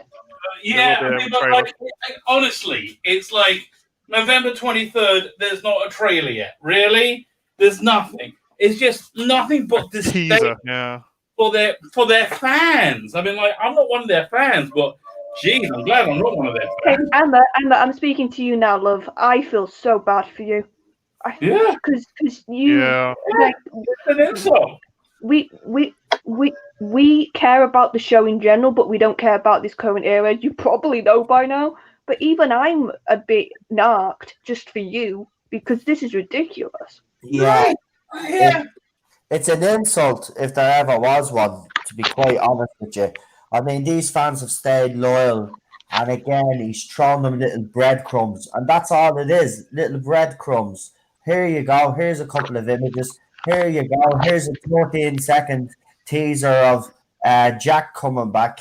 Blah, blah, blah, blah, blah. No. There's no consequence for anything with this era, right? Nothing they can do is wrong. Hey, here's a picture of a table. Enjoy. Yeah. True. Is that Yaz or is that a chair? I think it's. It's Yaz. It's Yaz. Oh, no, it's a chair. I'm sure. Oh my god, yeah. So Captain Jack was really a product of his time. I think that the episodes that he appeared in Tennant's era, and then when he did Torchwood, were great. They were awesome, great stories. He really stood on his own in Torchwood. I love those episodes. But looking back at it now and then trying to bring that nostalgia into the new show, I think just sewers them even worse because people who love the show are going to look at this and go, what the hell are you thinking? Yeah, it's going to take sticking him on a poster and doing the teaser, which so honestly, no, did they think this was some big surprise? They honestly think this was a big surprise. Yeah. They stood it up in the last series. Yeah. He said he'd be back. Well, he didn't turn up in the end. He didn't turn up at the end of his children. But when do you think he's going to turn up? If people watch Timeless Children review, Rabbi was actually on it. We had a couple of other guests on it. And we even said after that Jack will be back. Yeah, we even said in the episode that he appeared, Jack will be back. He'll be back at some stage. We did say it's You not. know why he wasn't in it long enough to justify a filming? Yeah, that's like what, a day's worth of filming, if that. Yeah. They probably had him for a week, and we'll pepper him in. Yeah. It's all Well, member They berries. probably I know filmed what's that. going to happen. Sorry. I already know what the plot of the thing is going to be. So Jodie is locked up in prison. Jack finds the companion. there. That's why they're sitting around the table. That's a scene before he actually meets up with the companions. And then him and the companions are somehow either going to fight off all the Daleks, or they're going to try rescue the Doctor. I mean, this is so... No, they can't have men rescuing the It's like Doctor. Torchwood, isn't it? Well, At the beginning of Children of Earth. It's Captain Jack. I actually like Children of Earth. I have to tell you, I think that's good, but it's going to be like the No, beginning when they rescued Jack at the beginning of Children of Earth. Do you know what will It's gonna happen? be like that. No, do you know what will happen? What's that, Bradley, this is my prediction. Bradley, Ryan, and Jack will be left on Earth to deal with the Daleks. Yaz will go and save the Doctor. And that could be. That all makes sense. She'll sneak into the prison at a table. No. But what were we speculating? What if something happens to Bradley while he's fighting the Daleks? Yeah, they become And the that's TARDIS why debate. Ryan goes, because of what happens to his granddad. Makes sense. Yeah. He's so predictable. This is going to be hilarious. I know. And I found something that indicates that Bradley Walsh is going to be in Series 13. As a voice, possibly. Yeah, as a voice and probably Could probably on a be screen. as a voice. He could pop in part time, as some rumors are suggesting. Again, I think Chris Chibnall thinks this is all clever. I mean, his writing. Maybe he's the interface with the TARDIS. That we can actually figure this shit out for ourselves and know which way he's going to go with it. It's actually not clever at all. I mean, maybe Jack is the interface of the TARDIS. Oh, I don't really. That's what they're. Well, I had an idea too that maybe they're going to show how Jack became just the head. No. No, you don't ever say that again. I know, but come on, it's chip balls, No, he's not going to do the face of Paul. That's exclusively I'm calling that. No, because he would do something like that. What story is left to tell? What story's left to tell with Jack? That's the only story left to tell. Exactly, but he won't tell it. He won't tell it. Really? No, I don't know. If he really wants to butter the show, go for it, mate. But no, he won't do it. He hasn't got the balls to do it. Well, he certainly had the balls to ruin the entirety of the show. Half your rumours say explaining Jack is nothing. What? And they also said he got that digital virus in him too. That virus that's eating him alive. Think about it. He's got a whole season to do it. Stop. He's not going to do a Captain Jack story arc of the face of Bo. He's not that clever. No, he'll completely. Doesn't mean he's not going to try and do it because he's always thought. He turned into the face of Bo because. Why are you doing this before? He wasn't virtuous enough. Left about this, the whole entire thing is Captain Jack, and he wants. Do you know what? I don't blame John Barrowman because I know there'll be a couple of fans, especially on the other side. Not the other side. I mean the sexist, the real sexist, and they'll have a problem with this because they'll say, well, why is John Barrowman betraying the fans and coming back? Listen, I don't blame him for coming back. I never have, and I never. It's a role that he obviously loves. He does. He loves playing it. So if he, you know what I mean, I'd rather they gave him Torchwood, to be quite honest with you. Yeah. Crying out for that for years. But not under Chibnall, but you know, bring someone else in and get John Barrowman to even executive produce on it or something. I'd give him the keys to it, man. And let him bring us back Torchwood because I actually like that as a spin-off. It's one of the better spin-offs that we had. So that's what I do. I don't want them to be. Wow, Captain Jack is trending though. Of course, because it's a character from when the show was good. Yeah, exactly. I would love Torchwood to come back. Yeah. Yeah, but no, yeah, but no, on Chapman. Well, think about this. They had Doctor Who and Torchwood, two successful franchises. Okay, and they were doing good for a while, and then BBC just fell out. Torchwood fell out in favor of BBC and everything else. Yeah. And then it was Doctor Who's turn after that. You know. They tried to send it off to BBC America and it went horribly wrong. See, I don't think Jack's gonna get viewings. I'm sorry, because we've already seen him in series 12. It's a repeat. How is that going to get people to watch? Not right now. It's max of desperation. I don't know. So today they've dropped the Web of Fear. They showed super animation. So Web of Fear is the next box set that they're releasing, and then we get the announcement that Captain Jack is back. No trailer, or just because I'm just trying to lay it all out there. So no trailer, no a new poster. Okay, fair enough. But other than that, it's abysmal. Come on, teaser. That's what I'm gonna say. Jack, it should have been at Comic-Con. So you got a 13-second teaser, a new poster, Web of Fear announcement, and the announcement that Captain Jack is back, even though we've known that for months. Yeah. Which they ripped the picture from another episode too. So all Jodie Whittaker fans, I'm talking to you guys. That's the why do you still support Torchwood box set, I think, that picture. But why do you still support this man when this man clearly doesn't give a flying crap about your feelings and about the fact that you want a trailer? We are fans, we understand it, right? We understand that you guys support this era. So I'd be hella pissed right now if I was a fan of this era and I still haven't received the trailer. Why do you keep continuously defend this man when he clearly doesn't give a two flying crap? No, I'll explain it to you. I know you'll be able to explain it. But I want them to explain it to themselves because, to be quite honest with you, you need to stop supporting this guy. You really do, because he has nothing but contempt for the show and for what he's doing with it. He doesn't give a crap about you guys.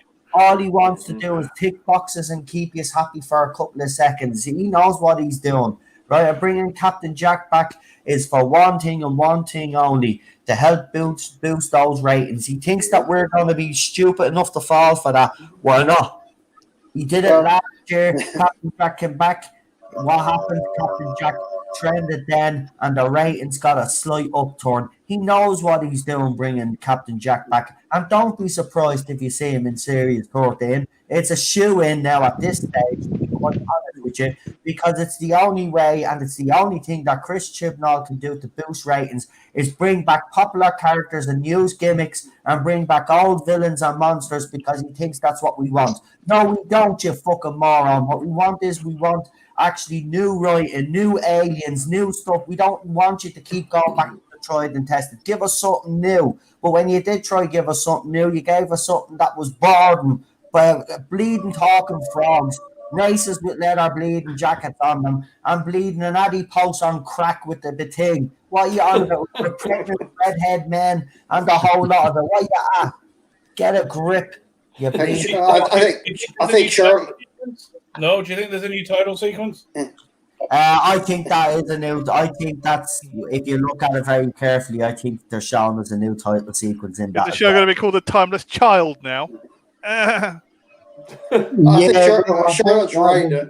Seriously, it looks like they've updated. I don't think he's using the one that he's been using for the past. The indistinct one. Although, no, you got to look at the poster now. Those Daleks. Those new terrible. I know, it's embarrassing. This is a junkyard Dalek all over again. Throw the poster up again.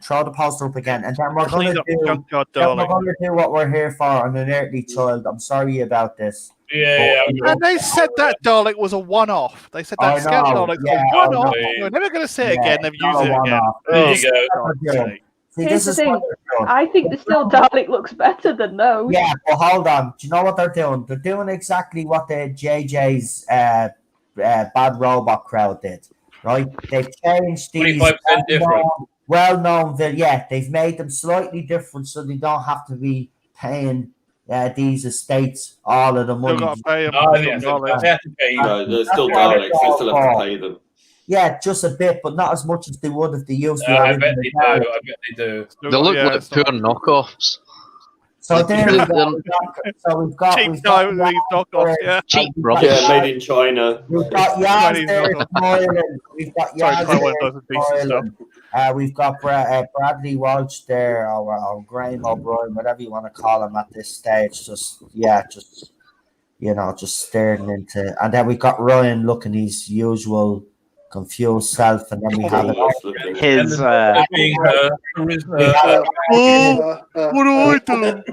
I'm Ryan. Guys, everyone's talking over each other. All right. happen, like when I'm finished talking, then you can talk. Yeah, but that Right. doesn't happen, Noel. Right, Captain I want Jack. to talk over you, Noel. Well, you're still talking. Captain Jack there. So see these arrows here. If you look at the little teaser, they show these arrows, right? I think this is the new title sequence. I think so too. Okay. For this episode, not the way Moffat used to do one-off ones. I think this might be a one-off one. Now I could be wrong. I'm only speculating, by the way. I'm not saying this is correct. Bleed morons. Yeah, we're not Yeah, saying. you're evil, Noel, for Here speculating. we go. We've got Limloin Daleks there. Daleks that have been on diet pills there. And we got Yaz looking like a plank. Princess Diana Daleks.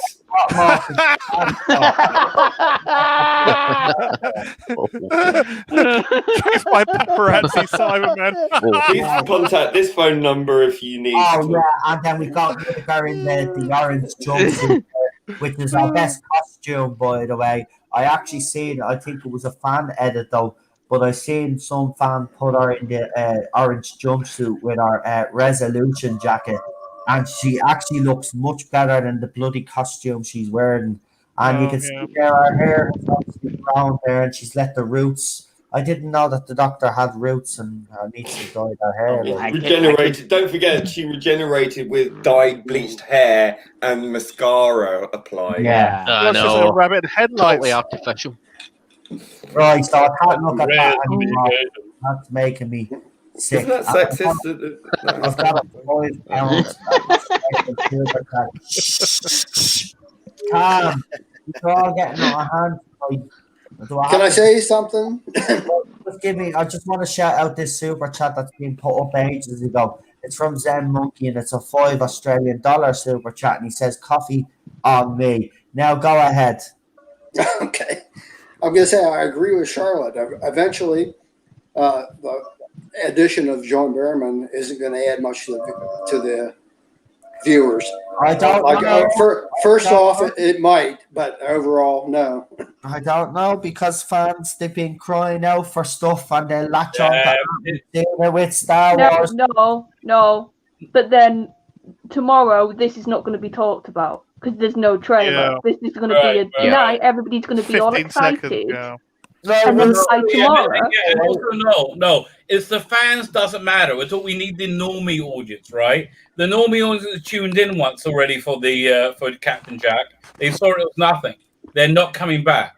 They're not. Remember, after that, we had like big trailers. Like all this big stuff happening. They didn't come back. Mm-hmm. I don't think I don't think Captain Jack is going to bring anybody back. Because at that point, people thought he was going to come back for that episode. He didn't, but people didn't tune in to find out. Right. That's the thing. Right, can we start the Unearthly Child, because we got. Right. I'm gonna go then. I'm gonna go because I came to vent about that stuff, and then you can add Lee as well. I think he's probably waiting, isn't he? I just can't wait to start some proper Doctor Who. Okay, right. Real Doctor Who.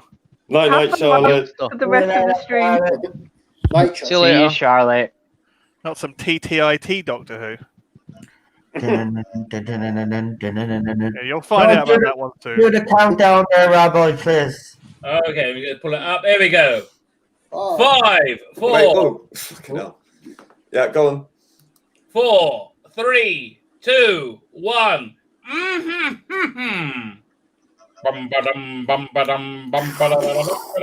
love that crack. Watching the DVD, skip the first 21 seconds. If you push the play all.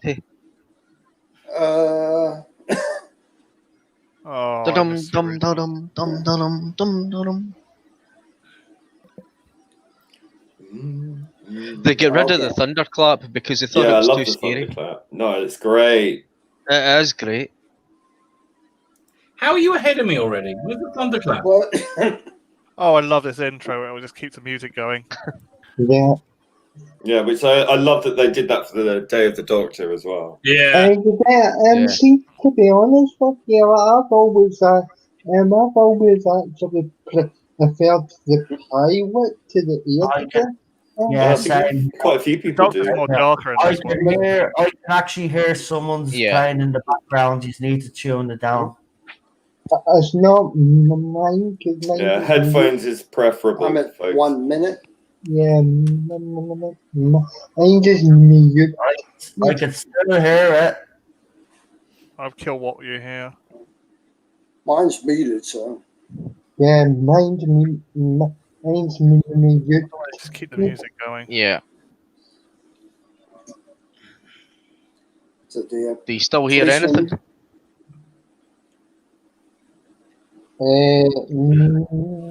No, I think you're fine. I put mine in mute just in case, but I'm quite a distance from the TV. Yes. Yeah, but sometimes you have to wear earphones because even if it's so far away, you can still hear it. Yeah. I can hear the TARDIS. Yeah, I can hear it loudly. Yeah.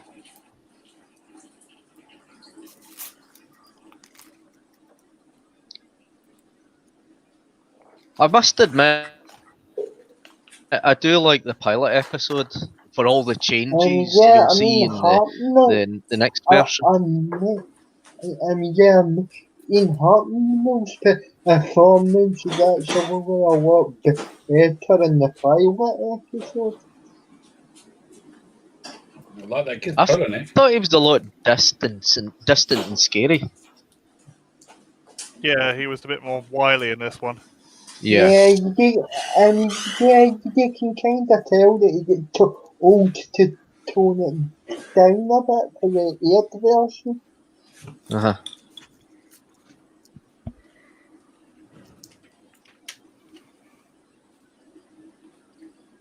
Yeah, the actress probably brilliant actress. I think when the Doctor calls himself Dr. John Smith, I think he should have chosen Dr. Foreman. Yeah. Maybe. That would have been good. Isn't I that love William Russell. Yeah. Is that what Moffat said at the end? His name's I Am Foreman. There you go. I am Foreman. Yeah. So it's written on the door all the time. Maybe he's related to George Foreman. I never know. That's grilling. It was like five. It's got a waffle grill. Yeah. I was going to say, Boxing this is a grilling. waffle grill company that eventually George Foreman bought. Saying, hey, that's my name. Yeah. George has like 5 sons named George and a daughter named Georgina. Good Lord. Sounds like a Monty Python sketch. This is my brother Daryl, my other brother Daryl, and my other brother Daryl.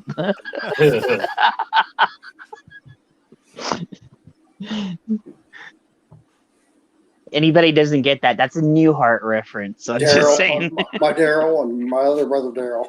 Yeah. But I'm glad they reshot this episode because they fluffed so many lines in it. Did they actually put this one out live? Yeah. No, they didn't. No. They showed it in 1991, and I think it was a BBC Two. Oh, yeah. It was, Doctor Who night. The first Doctor Who. No, not Doctor Who night.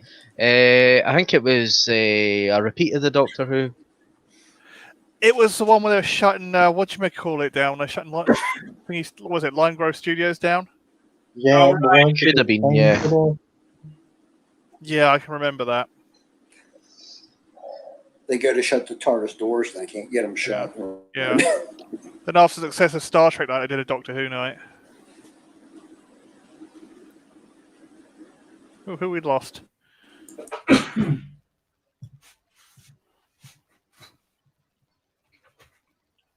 We lost Noel. Jesus. Who did we lose? No. Oh, he'll be back. There we go. I'll be back. I just think he muted himself. I'm sure he had to go get a coffee or something. The music Susan is playing on her radio is called John Smith and the Common Men. It was all basically made up for the episode. Yeah. And John Smith right, was but there was a very good big finish release called what's that sound like? Requiem for the Common Man, which is when they were like a Beatles substitute with that universe. The Fifth Doctor story. Then they actually put the Beatles in it in the chase, don't they? Yeah. Oh right, yeah. Well, they wanted the Beatles to be in like old age makeup and like film especially from the future. They removed them later, didn't they? I don't know. Yeah, I think so.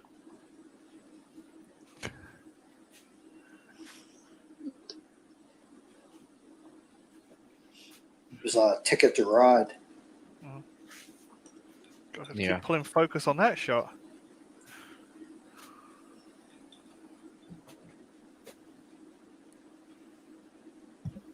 She's such a classic beauty too, right? She's got great form, nice looks, aquiline nose. Yes. Great. She's very a 60s girl, Caroline Ford there. Great voice. But she was supposed to be playing a 15-year-old, but she was in reality she wasn't 15. She was older. Yeah. If only the J-Box can understand that difference. Yeah. Hey, Rabbi. Yeah. That was normally the case back then, wasn't it? They'd play young. There's a Rorschach older test. people would play younger actors, sorry, younger characters. I'll get it right in a second. Now this is a weird scene here where she gets the ink and then throws droplets onto the paper and then Rorschach puts the pepper together, and it's like the Doctor Who sequence. I see a police box.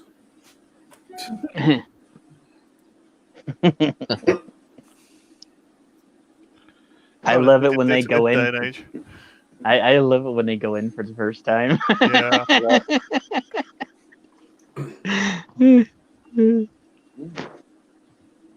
If teachers did this in this day and age. Oh man, they'll get arrested in a second, wouldn't they? Oh yeah, I know. They would get arrested for Yeah. You're telling me this teenage girl lives with this old man in this box? Yeah. Exactly. They'd be actually doing their jobs properly, they would, wouldn't they? That's what teachers they do. would. But this was back in the day when teachers cared about their pupils and that, and they were, exactly. Yeah. you know, it was like. And of course, a decade later, we were in the decimal system. Yeah. Yeah.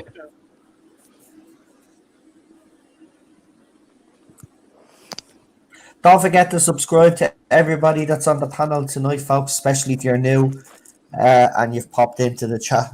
Welcome. The 61 people actually watching us now, so the views have gone up as the night has went on. Good. So don't forget to like, share the stream as well. Anybody that wants to come and join us.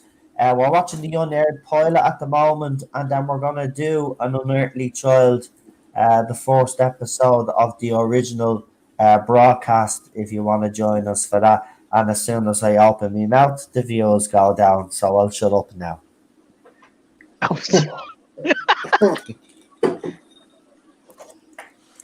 Sorry. Sorry, nobody will you say he'll know. But see if this happened in reality. I mean, the mental health authorities would be on to her. Like, Susan, how do you know all this? Susan, I have to take the Senko. Mensa would be after her, wouldn't they? Yeah. This old man isn't bothering you, is he? Yeah, it seems to be a bit kind of weird. You're acting a bit strange, Susan. Report to Senko. Authority figures like teachers, police officers, you know, even priests, they were all still highly respected. So nobody questioned the teacher, you know. Yeah. No, That's what Gary was getting at the other day. No, Kid about, they no say respect. Sorry, Alfred, go ahead. Ian was stalking her. Yeah. Yeah, but Gary from a Nerd was going on about the same thing the other day. It's not But you enough see, it's respect as different. there was. It's different back then. There was a student-teacher dynamic. Nowadays, like students are sleeping with teachers and teachers are sleeping with Yeah, I know. students. You know, so blame the radical left for that because like they condone all of that crap. Yeah. But it's okay if it's a hot woman teacher. I disagree. I disagree. Teachers supposed to be there to teach. I know you're taking the piss, by the way. I mean, sarcastic. We all are. Say what you will. Say what you will. I would totally learn my timetable for a blowjob from my teacher. Right? You know, I would totally if you want to motivate me to learn my stuff, that's the way you do it. Gentlemen, that is an awful segue. I'm sorry. Listen, what can I say? Listen, Timmy, if you get this right, I'm going to give you a star. Or Timmy, if you get this right, you're getting a hand job. Like, what's going to happen? Do you know, if I could just say something, you know, my name is Tim, right? I hope it wasn't biographical. I hope I did. Did I get the question right? That's for your own personal fetishes to work out, okay? Whatever you're into. The episode, that'd be fantastic if we can keep it focused on the episode. Yeah, best to keep it in the episode. You know. Somebody said teacher sleeping with student. I'm like, well, I have to chip in. Yeah, I'm sorry. No, but that's no. Yeah, you could shit. No. Well, the camera angle there, you can see the studio lights. Yep. See that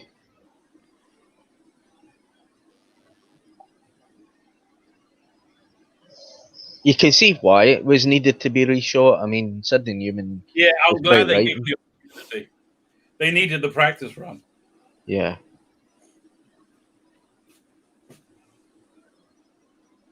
And none of them were confident about this role at the beginning. None of them were certain that this show would carry on, but over time that they were in the roles, they felt that it was going to carry on, and then the Daleks came on the scene, and that was a show a success. But I do love that police box. Yeah, that is. And yeah, I do like that police box. It's really nice. You can see the St John's ambulance sticker is not a real sticker. It's just a. And apparently that police box was used in an episode of Dixon of Doc Green, and it was from an episode of Dixon of wasn't it? Doc Green. I think Dixon of Doc Green. It came from. Yeah, that's it. Probably also appeared in Z-Cars as well. And the BBC. Probably doing the rounds. I still like this, despite all its mistakes.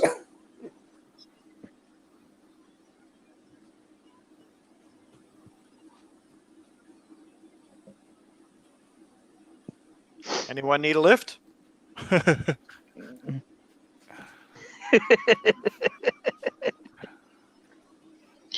And the grease that they used for the cavemen to dirty them up, they dirtied up the police box in it in two.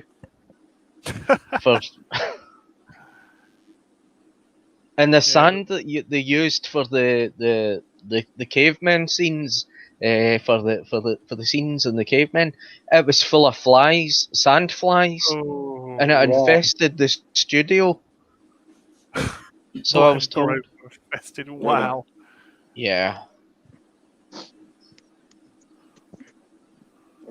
So they're all covered in fleas. Sand flies, yeah. Was it sand fleas? It must have been sand flies. Yeah, sand flies. Yeah, that must have, and yeah, that must have been horrible to actually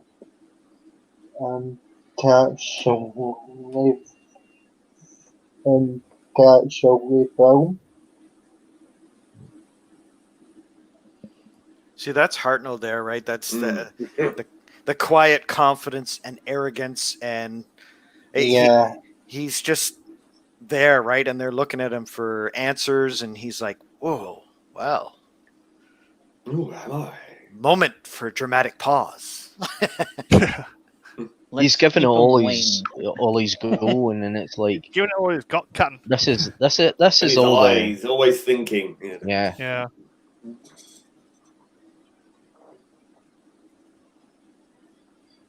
He always did something with his eyes and his face, because television was like a wee small box. He thought that's the only way you could actually get real performances is with expressions and that.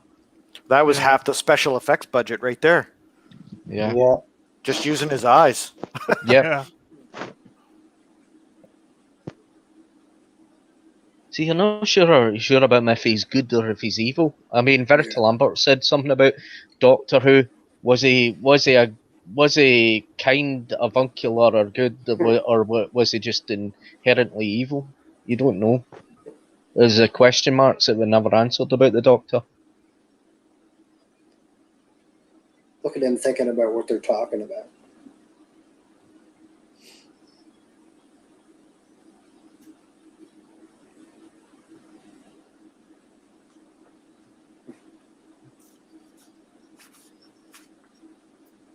And he's very crafty, the first Doctor. I think that's the only time you actually see the outer doors and the inner doors of the police box. Yep. Yeah, that's a good point, actually. They removed them I've from never actually thought of that before. Yeah. You know, I've heard that it's bigger on the inside. I'm glad they had another chance to redo this, because the second version is so much better. Yeah. Them bursting into the TARDIS, they get. You can see the man walking around the set at the back there. There you go.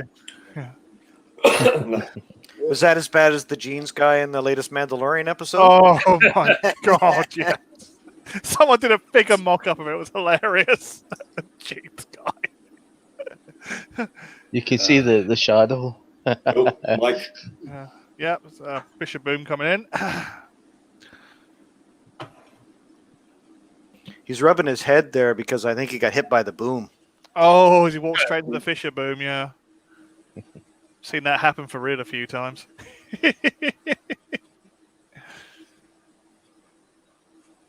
I tell him to stop walking into my boom.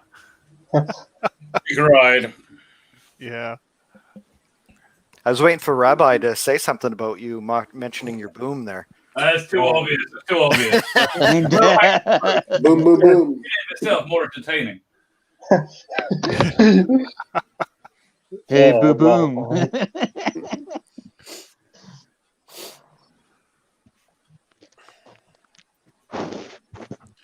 Yeah. Wow. I have noticed how fast it's being filmed, though. It's very dynamic. Yeah, but to be but to be fair, though, that's how TV was. Oh, there's a crease in the back background. On the curtain in the You background. can see the set on the casters there. Yeah, the crease on the other one. Yeah. Yeah. What were you saying, Daniel? I didn't quite catch the end there. Sorry, Daniel.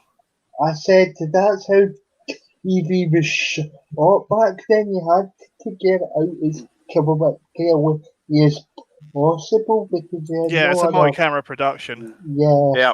Yeah. You get because you had no other alternative. It had to be shot at a fast speed. Yeah. The thing Is about that it is, cage or something? Yeah, some kind of cage or a lighting fitting. But I've just noticed how dynamic this first pilot is. It's a lot slower and a bit more relaxed in the second one. Look how the camera's acting. I think Moving they didn't know around what they fast. were doing. I think they didn't know what they were doing in the first episode, and they got Yeah. the second one. They're like, "Hey, we kind of know what we're doing now." Yeah. So It must have been flying around that studio on those cameras. Are you about 20 minutes in? My cohort at uni. This is essentially a expensive dress rehearsal. Yeah. But his costume is so weirdly different, isn't it? Like that costume is very contemporary 1960s. He's wearing. Yeah. Not yeah. at all.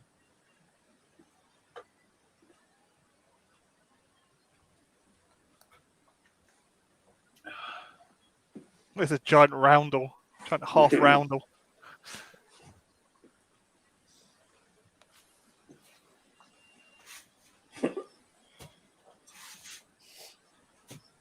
See, I'm glad they get rid of all that because I mean it just doesn't look right. It looks very artificial. Yeah. Yeah, I would. Yeah, I would talk. Sometimes I'm not tend to get even with that in that point. Yeah. Lee, I'm not liking the back of that set. No, it's pretty poor. Get yelled at for uni for doing that. Why can I see casters? And they do the they do the production thing. You can see a curtain there as well.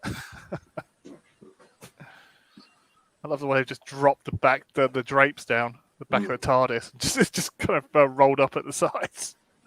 Oh, no, it's terrible. Yeah. But Sidney Newman was very furious about this episode. He didn't like it Yeah. at all. Yeah. Verisimilitude, right? The other side of set's been shoved together. Agreed. Good R&B quote there. Verisimilitude. Yeah. I used to say mise-en-scène all the time until R&B. No, it's verisimilitude. Oh, I like that one too, actually. Yeah. It used to be mise-en-scène this, mise-en-scène that. In all my essays at college, mise-en-scène this, mise-en-scène that. Now it's verisimilitude because it just goes better. Yeah. Giant roundel.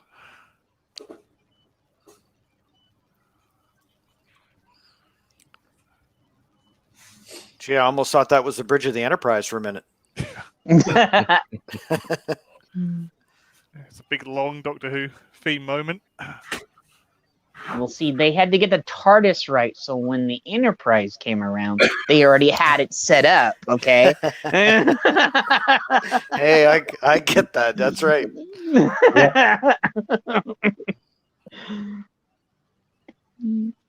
Yes, you learn what that is from the first episode. Mm-hmm. It's the early version of Time Vortex. I mean, they did something similar when it was in Star Trek, right? When they went into warp in the pilot. I think they did. They had they started. It basically did the same thing. It did the Star Trek music play, and they were like bass faded in and out. Yeah.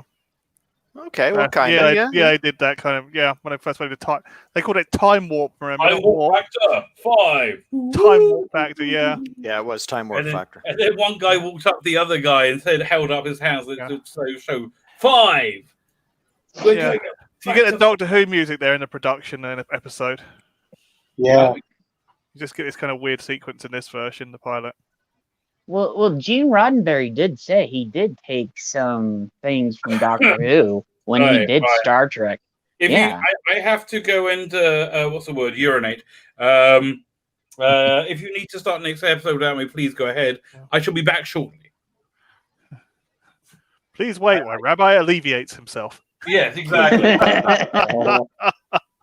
Siphon the rabbinic python. That's the one. Drain the main vein. Yeah, brother.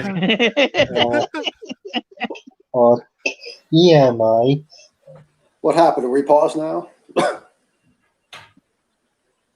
that's the credits, right? Yeah, it's the credits. Let's get straight into season 1 and do the first episode, yeah? Okay. Right, so season 1 and an unearthly child. There we go. Press it, get it ready. The help thing come up first.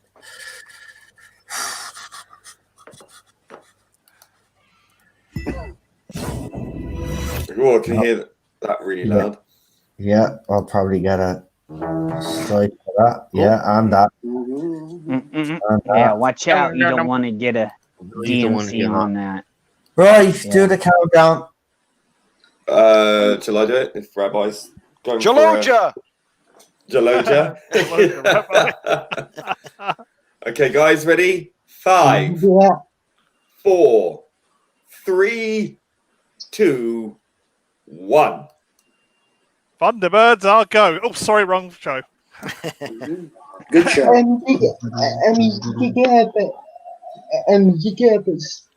That would get a over.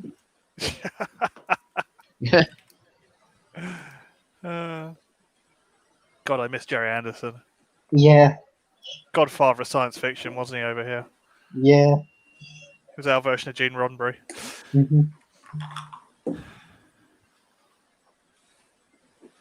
Fireball. Yeah, I love that show. It was my favourite show when I was really young. Oh, we got a bit of church bell now. A bit of church bell this time. A bit more smog. He's like, hey, who's smoking around here? It looked like he wasn't checking the door. It looked like he was trying to shut the door to keep the smog out. He's like, hey, what are you doing over here? Somebody went heavy. Yeah, they went heavy on the fog when they redid it. So everybody, happy birthday to Miley Cyrus today.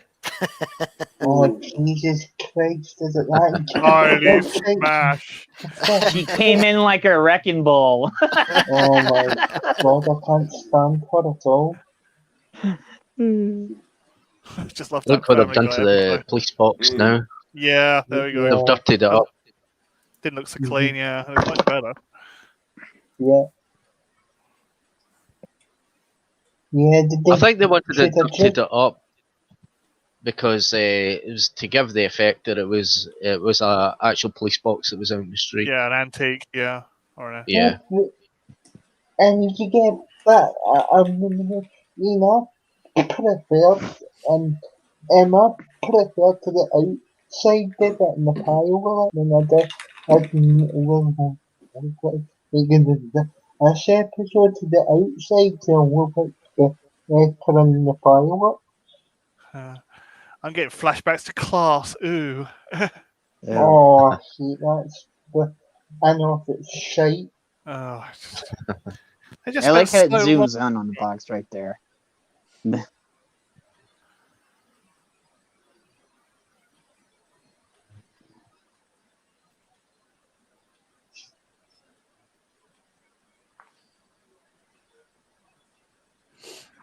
She's your problem being.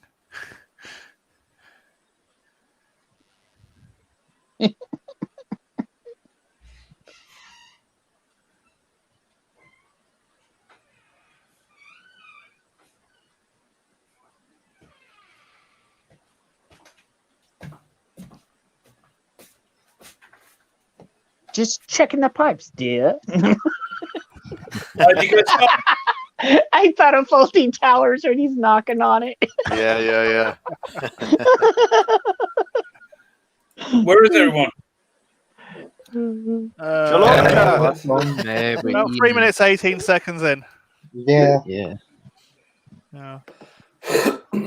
I just thought Class, the problem was with Shadow King this, Shadow King that, and there was actually like only 3 normal episodes. Oh, by the way, that is like, and that is like odd awful series. It wants the touch off. Yeah, it sounds like 3 normal episodes. It's all Shadow King episodes otherwise. Yeah. It's just a bad series. So can you give us timestamp? About 4 minutes. Hold on. Yeah. 4 minutes, Rabbi. They're both in the classroom talking, so. I think I'm in sync.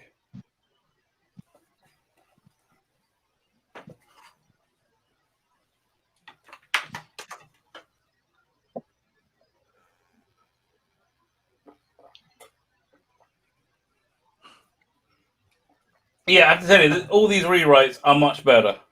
Yeah, they are. Camera crew also seems to be more on it. Yeah. In fact, the whole thing was a very good dress rehearsal. Yeah. And they refine her into being less crazy. Yeah. I mean, she's a bit crazy. Yeah. But Shots she's are hot. more relaxed. So, I'm like, I don't really mind. Yeah. Well, she does go a little bit crazy later on in the Right. later episodes. So Yeah. The camera shots are more relaxed. They're not as dynamic and running to the next shot.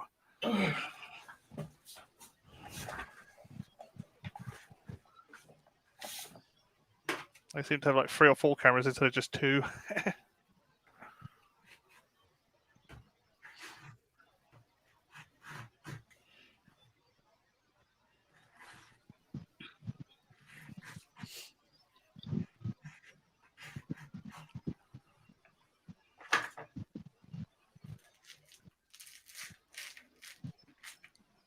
Well, that's been added. So Emily Cook has announced the Doctor Who lockdown, and the fans have voted on a Captain Jack episode. Oh, right. I thought you put that up. But I don't know which episode they've actually chosen. I think she put up a poll, wasn't it? What? I think she put up a poll. Did she? Oh, I can't be asked for luck, to be honest. I've just seen the fact that she said Captain Jack. Yeah, I get. I don't. Yeah, honestly, I really don't care. No, over it. No, I don't care either. yeah. Susan with the radio there. It's amazing. It like this era saps interest out. It like deflates the coolness or something. Yeah. I'm like Captain Jack. I'm like less interested in seeing him. It's so funny. I'm like, yeah. So what? Yeah, it's like an intellectual vacuum, isn't it, Rabbi? It just sucks everything out of the room. Pop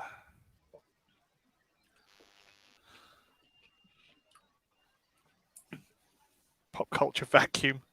Oh, I'm just happy if we went back to the wilderness years because the content they're putting out is absolutely diabolical. Oh, it's dire, isn't it? It's shite. Yeah. It really They can't is. even bother to support it anymore. Yep. But they're not even excited. Oh, they about moved the decimal line. It's been moved.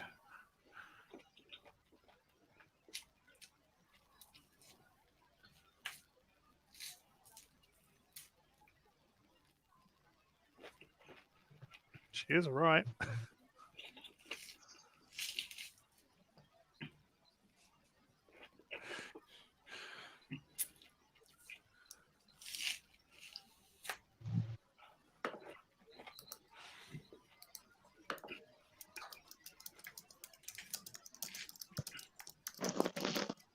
No. It's got the extra dimensional thing. 4 dimensions. No, check your message in the private.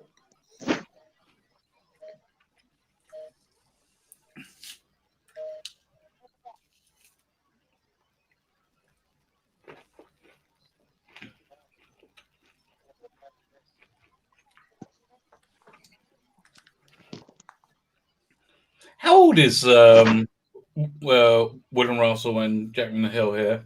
I can't really tell. They seem young, Yeah, but I they can't old as really. well. In their 40s? Or... I thought they were Yeah, in their 30s or 40s. Yeah. Yeah, I think you gave them They seem like John. They seem like mid-30s to me. 30s. Yeah. Yeah, I thought that too. Because William Russell's 90, is he? Yeah. Yeah. Jed, what is Jaded Toad? It's from my other friend's podcast that they gave me. So my other buddy's podcast and stuff. Yeah, but what is it? TESD. Yeah. Tell him Steve Dave. Well, what? Yeah, tell him Steve Dave. You know, from Mallrats when he goes, "Yo, tell him Steve Dave." Okay, I don't know, but I believe you. Fine. Yeah, so I seen the movie. I'm not into it that much. Okay, that's cool. And what's it about? Like, what's the Oh, they do tons of different stuff on there every week. So it's just like random pop culture, politics, and other stuff. Okay, Just whatever comes up that week. Right. And yeah, they've talked about me on there numerous times and other stuff. Right. Listen, I'm snoring to get you. Do you know what snoring means? Yeah. Okay, I'm snoring to get myself on different people's streams and podcasts to plug my comic. So yeah, if you can have me, yeah, baby, I'm so ready. Oh, I've been sharing your comic though Thank you. on several places. So Thank you very much. I'm trying to be like, I realize I go. Here's the thing: I go into full panic mode, right? And I'm trying. I just realized, you just got to calm down, dude. You gotta do what you do. Hey, has Ethan had you on yet? No, I really want to go on Ethan's. You should contact Ethan. He'll hook you up good. I have, but yeah, okay. I am a few times a week. Okay. Hey, listen, if anybody has any contact with him, please tell him I would love to go on him. I'm like, really, really would like that. I would launch my comic on his stream if it would have me. Well, it's a police box. What's it doing here? I know, right? What's a police box doing in a junkyard? Do you feel it? Do you feel it? It's a faint vibration. It's alive. It's just that wee scene there. It gives you the chills, the goosebumps. Yeah, they walk around it as well. Yeah.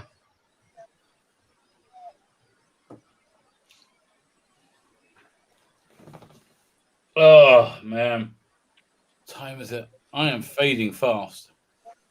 I'm not sure I'm going to make it to the end of this.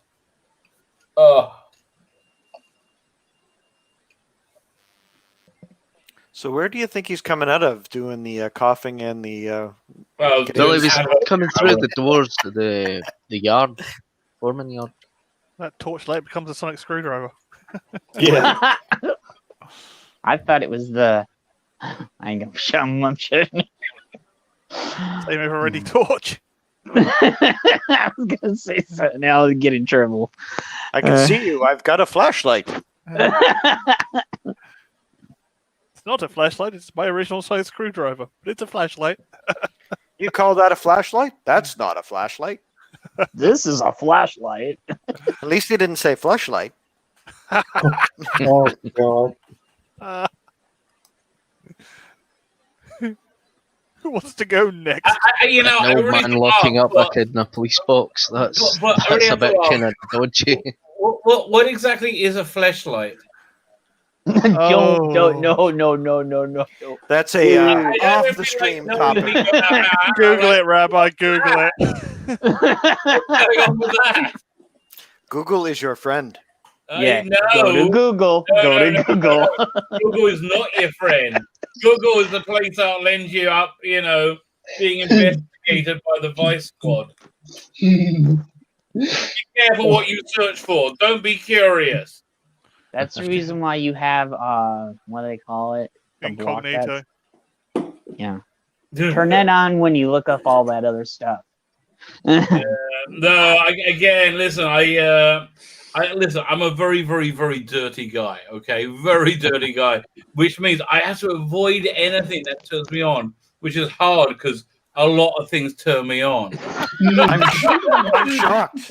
I would have never thought that you were a dirty rabbi. Honestly, I'm like an alcoholic.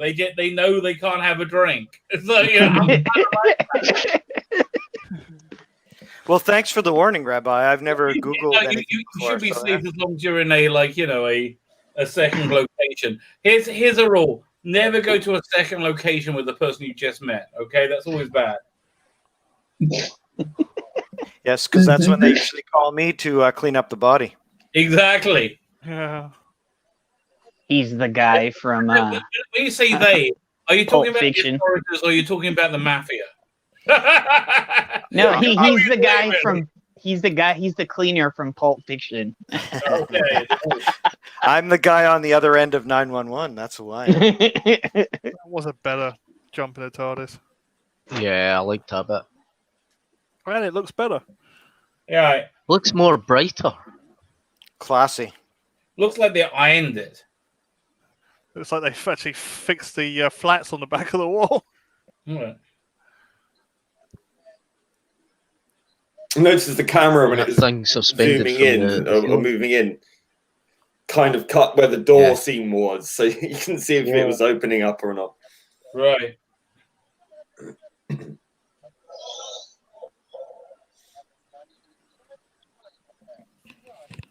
I like the fact too it's a companion who knows her way around the TARDIS. Right.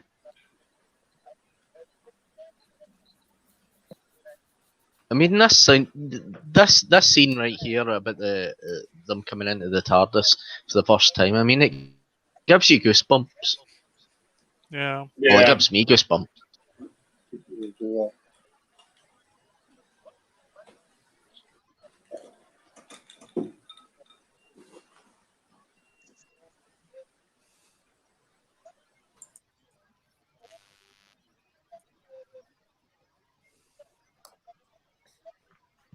And you can see now that the scenery actually touches the floor and you can't see the casters anymore. Right.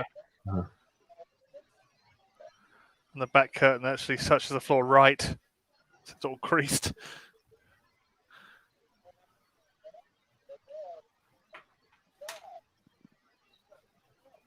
Yeah. So open the door.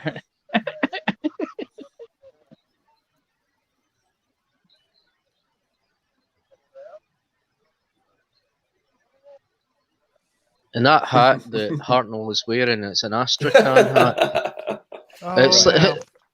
It's like one of these kind of woolly, furry hats. It's almost a fez. Yeah.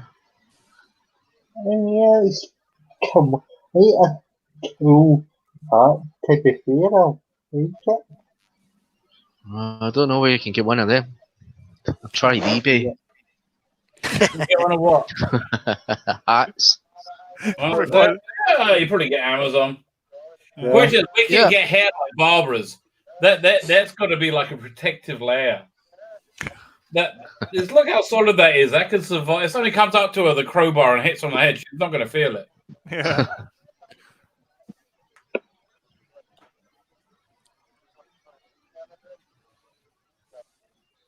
Bad touches, Doctor. Bad touches. Well, you know, back then they used all that hairspray, so if you hit them on the head, it would just bounce right off. You know. You know, I was going to say, you were talking about like how teachers couldn't do that today. Here in Israel, it's such a different freaking universe. Like on the first day of school, the bus driver normally gives some candy to each of the kids as they get onto the bus. The new kids. I was like the little ones. I was like, that's a bit weird and creepy. Well, he's not really a stranger, I guess. Oh, goosebumps again. Have I told you how I love the round things? Yeah, the round too.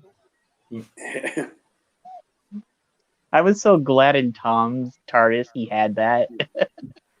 Well, Just they like had it the every round. time until The thing I love about the roundels is that hexagonal. they can be backlit. Yeah. Yeah.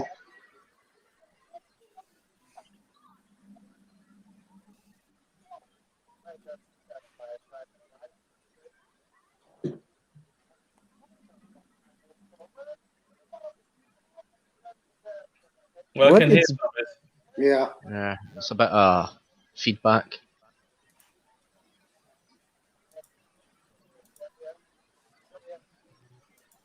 I can hear the story. Yep. That might be me. I'm turning it down a little bit.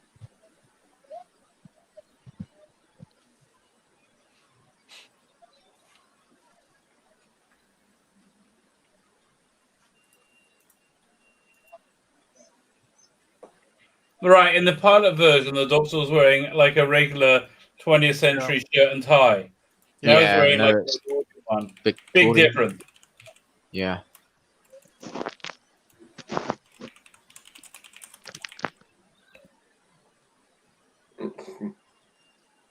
His reactions are better in this one as well. Yeah. Right.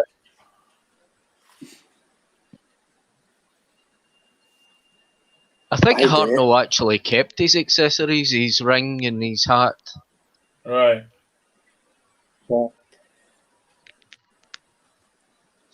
I hate to ask, but can somebody give me a timestamp? It's 20 minutes 6 seconds. I got. Yeah.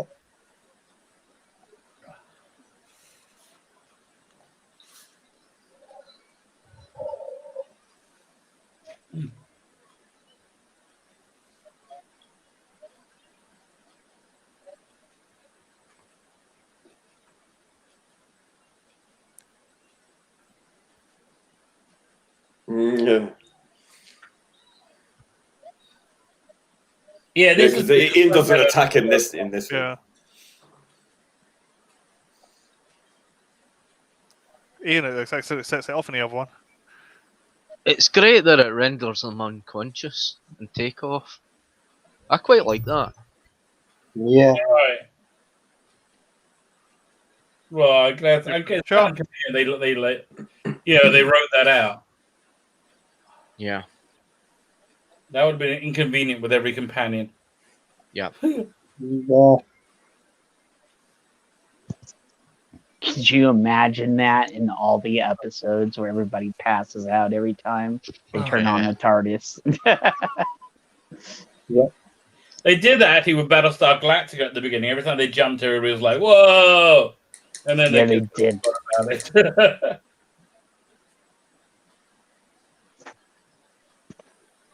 Oh, my bad. It's a different TARDIS sound effect. Yeah, now they've dropped acid, basically. Whoa, traveling in time is trippy! Yeah! Look at all the colours, man! There's dark grey and light grey! Someone's and dropping grey. acid. Whoa! And now we're in caveman times! Whoa! Freaky.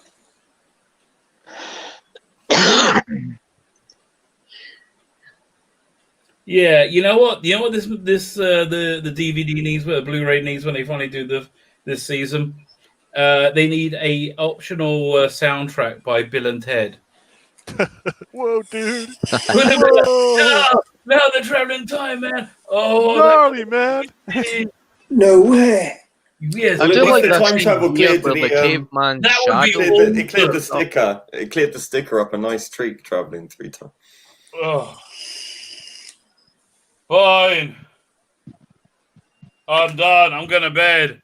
I'm knackered. Right. This is my 5th hour of streaming today. Wow. Oh. Yeah, I jumped onto Dan. I thought it'd be like half an hour to an hour max, right? 2.5 hours later, still going strong. And still, Dimension of Time is still not bloody canon, okay? Get over it. Yeah, sure. Fine. So, yeah, I'll give this some rating. I don't know. I like it. Out of 9, out of 10. I guess a 7. Yeah, 7.5. I'd give it an 8, but only because it's classic old Doctor Who. That's why I think we kind of hesitate giving it a 10. Right, I don't know. Anyway, listen, I'm going to bed. Well done, Warris Hussein. Happy birthday, Doctor Who. Yeah, Jack's back. Who cares? It's just... Good to see you, Rabbi. Take care of yourself. Good night, Rabbi. Good night. Take care, Rabbi. Right, if everybody else at the panel wants to give their rating, and then that'll be it, folks. And I hope you've enjoyed this wonderful stream. We watched an adventure in space and time, and the Unearthed and the broadcast episodes. So we'll go with you, Lee. Give your rating there, please. Yeah, for the pilot, I liked the crotchety Doctor. I quite enjoyed that performance, but I think obviously that it did work. It added a bit more mysteriousness to when he was a bit more upbeat and smiling, because you just don't know where you stand with someone who's smiling at you and holds this kind of secret. So I think it worked actually a lot better. I think there were obviously a lot of technical problems with the Unearthed pilot, so I'm going to give that 7, but for the pilot, I think it's a beautiful start, perfect start. So I'm going to give it a 10. Yeah, go on. No problem. Thank you, Daniel. In terms of the pilot, I mean, I'm preferred Hartnell's performance in the pilot, so I'll give that a 10, and I'll drop the air version down slightly to 9.5 purely because I preferred his performance in the pilot. So yeah, Richard, probably that high score. Brilliant. Richard Blackshare, because I see this says, I watched it live, first ever sci-fi I had seen. That's absolutely fantastic. Obviously, I wasn't born yet. But yeah, I say it would have been absolutely fantastic watching this when I went out live. Jed, you can go next there, please. I would have to give it a 9 or a 10. I can't. It's just, it holds a lot of significance for me. So I somewhere around there. 9.5. No, about Alpha Omega. I'll give it a 7 for the pilot and a 9 for the aired version of Unearthly Child. All right, mine is actually flipped Alpha Omega, so I actually rate the pilot a 9, and the aired broadcast a 7, because I wanted the Doctor to be a nasty son of a bitch. So, so that's where my rating. Real super Doctor. Well, that's what I said. You know, I preferred it being. Because I had that in my mind. I did like that performance, but I think it's actually a bit more menacing that he's smiling. Yeah, it's better that he does that. Yeah, that throws you off. You know, that's what I like about it. Go on, sorry, Super John. Yeah, it's not. Just hold on for a minute. We got a super chat there. It says hashtag Hartnell first. Thanks tonight, Noel. Keep that as well. I mean, the lads and the ladies on the panel earlier, you know, doesn't work without those guys as well. But I'm glad you all had a good time. Real super Doctor, go ahead with your rating. I thought the pilot episode was quite interesting for the fact that this was how they were going to have the Doctor. It was going to be this distant kind of figure that it was going to. It was like you didn't know if he was good or if he was evil. There was question marks all over this character. More than Sylvester. Well, like Sylvester later on. It's the contrast between the aired version and the pilot that really shows the difference in what they were trying to do. And well, the one that really kind of works for me is the aired version because the Doctor is less distant. I mean, he's very mischievous. He's very what could you put it? He was very kind of. Oh, what's that word? He's not as distant, but you know, he's very devious in the way he comes off it and when he's first encountered. Aloof. Yeah. Aloof. And the way he's trying to talk himself out of the situation and that, and he's very clever. It shows that this being has vast knowledge that. You know, it shows his superiority that he's above everybody else. He's an alien from another world, but you don't really know that in the beginning. But once you get into the TARDIS, the whole scene with Ian and Barbara in the TARDIS, I mean, it gives me goosebumps just seeing that scene. And Susan in the pilot said that she was born in the 49th century. And they changed that to being born in another time in another world, which I think that was more subtle than being too revealant to actually where they came from and that. Mm-hmm. I thought that.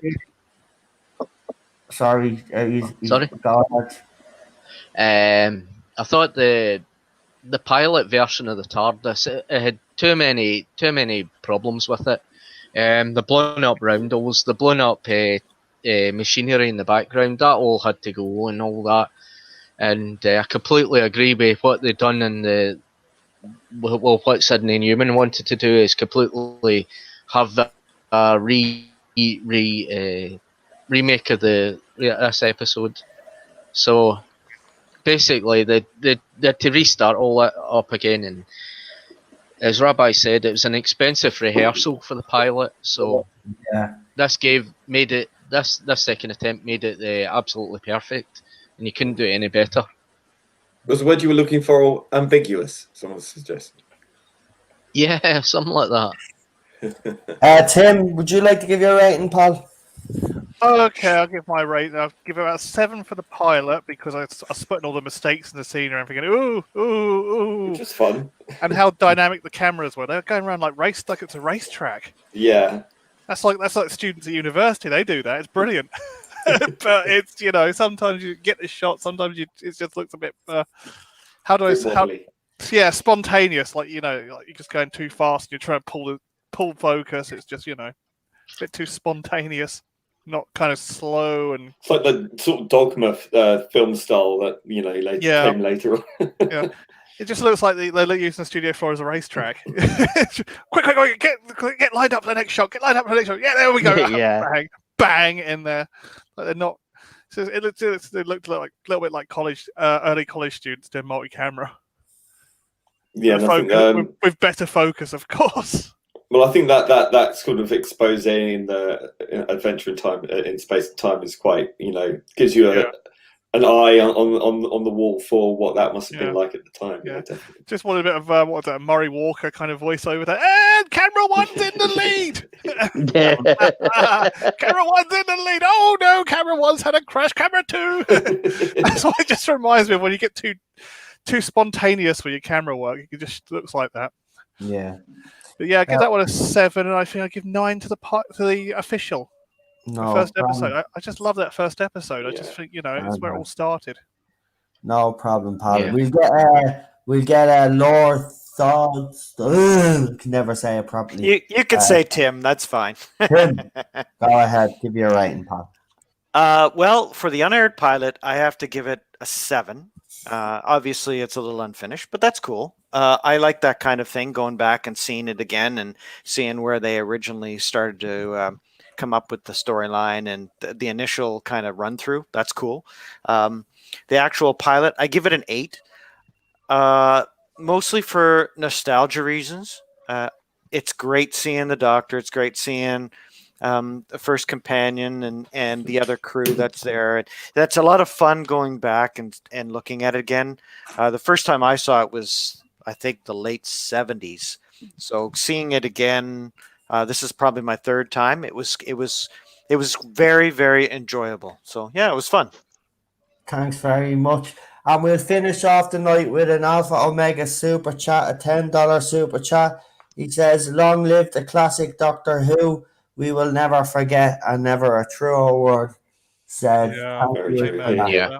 So everybody, thank R.I.P. you Doctor. very much. Everybody on the panel, thank you very much. The moderators have been throwing all the channels up as we've been on. There's no point of going around again because we'll be here all night like we were last night. Yeah.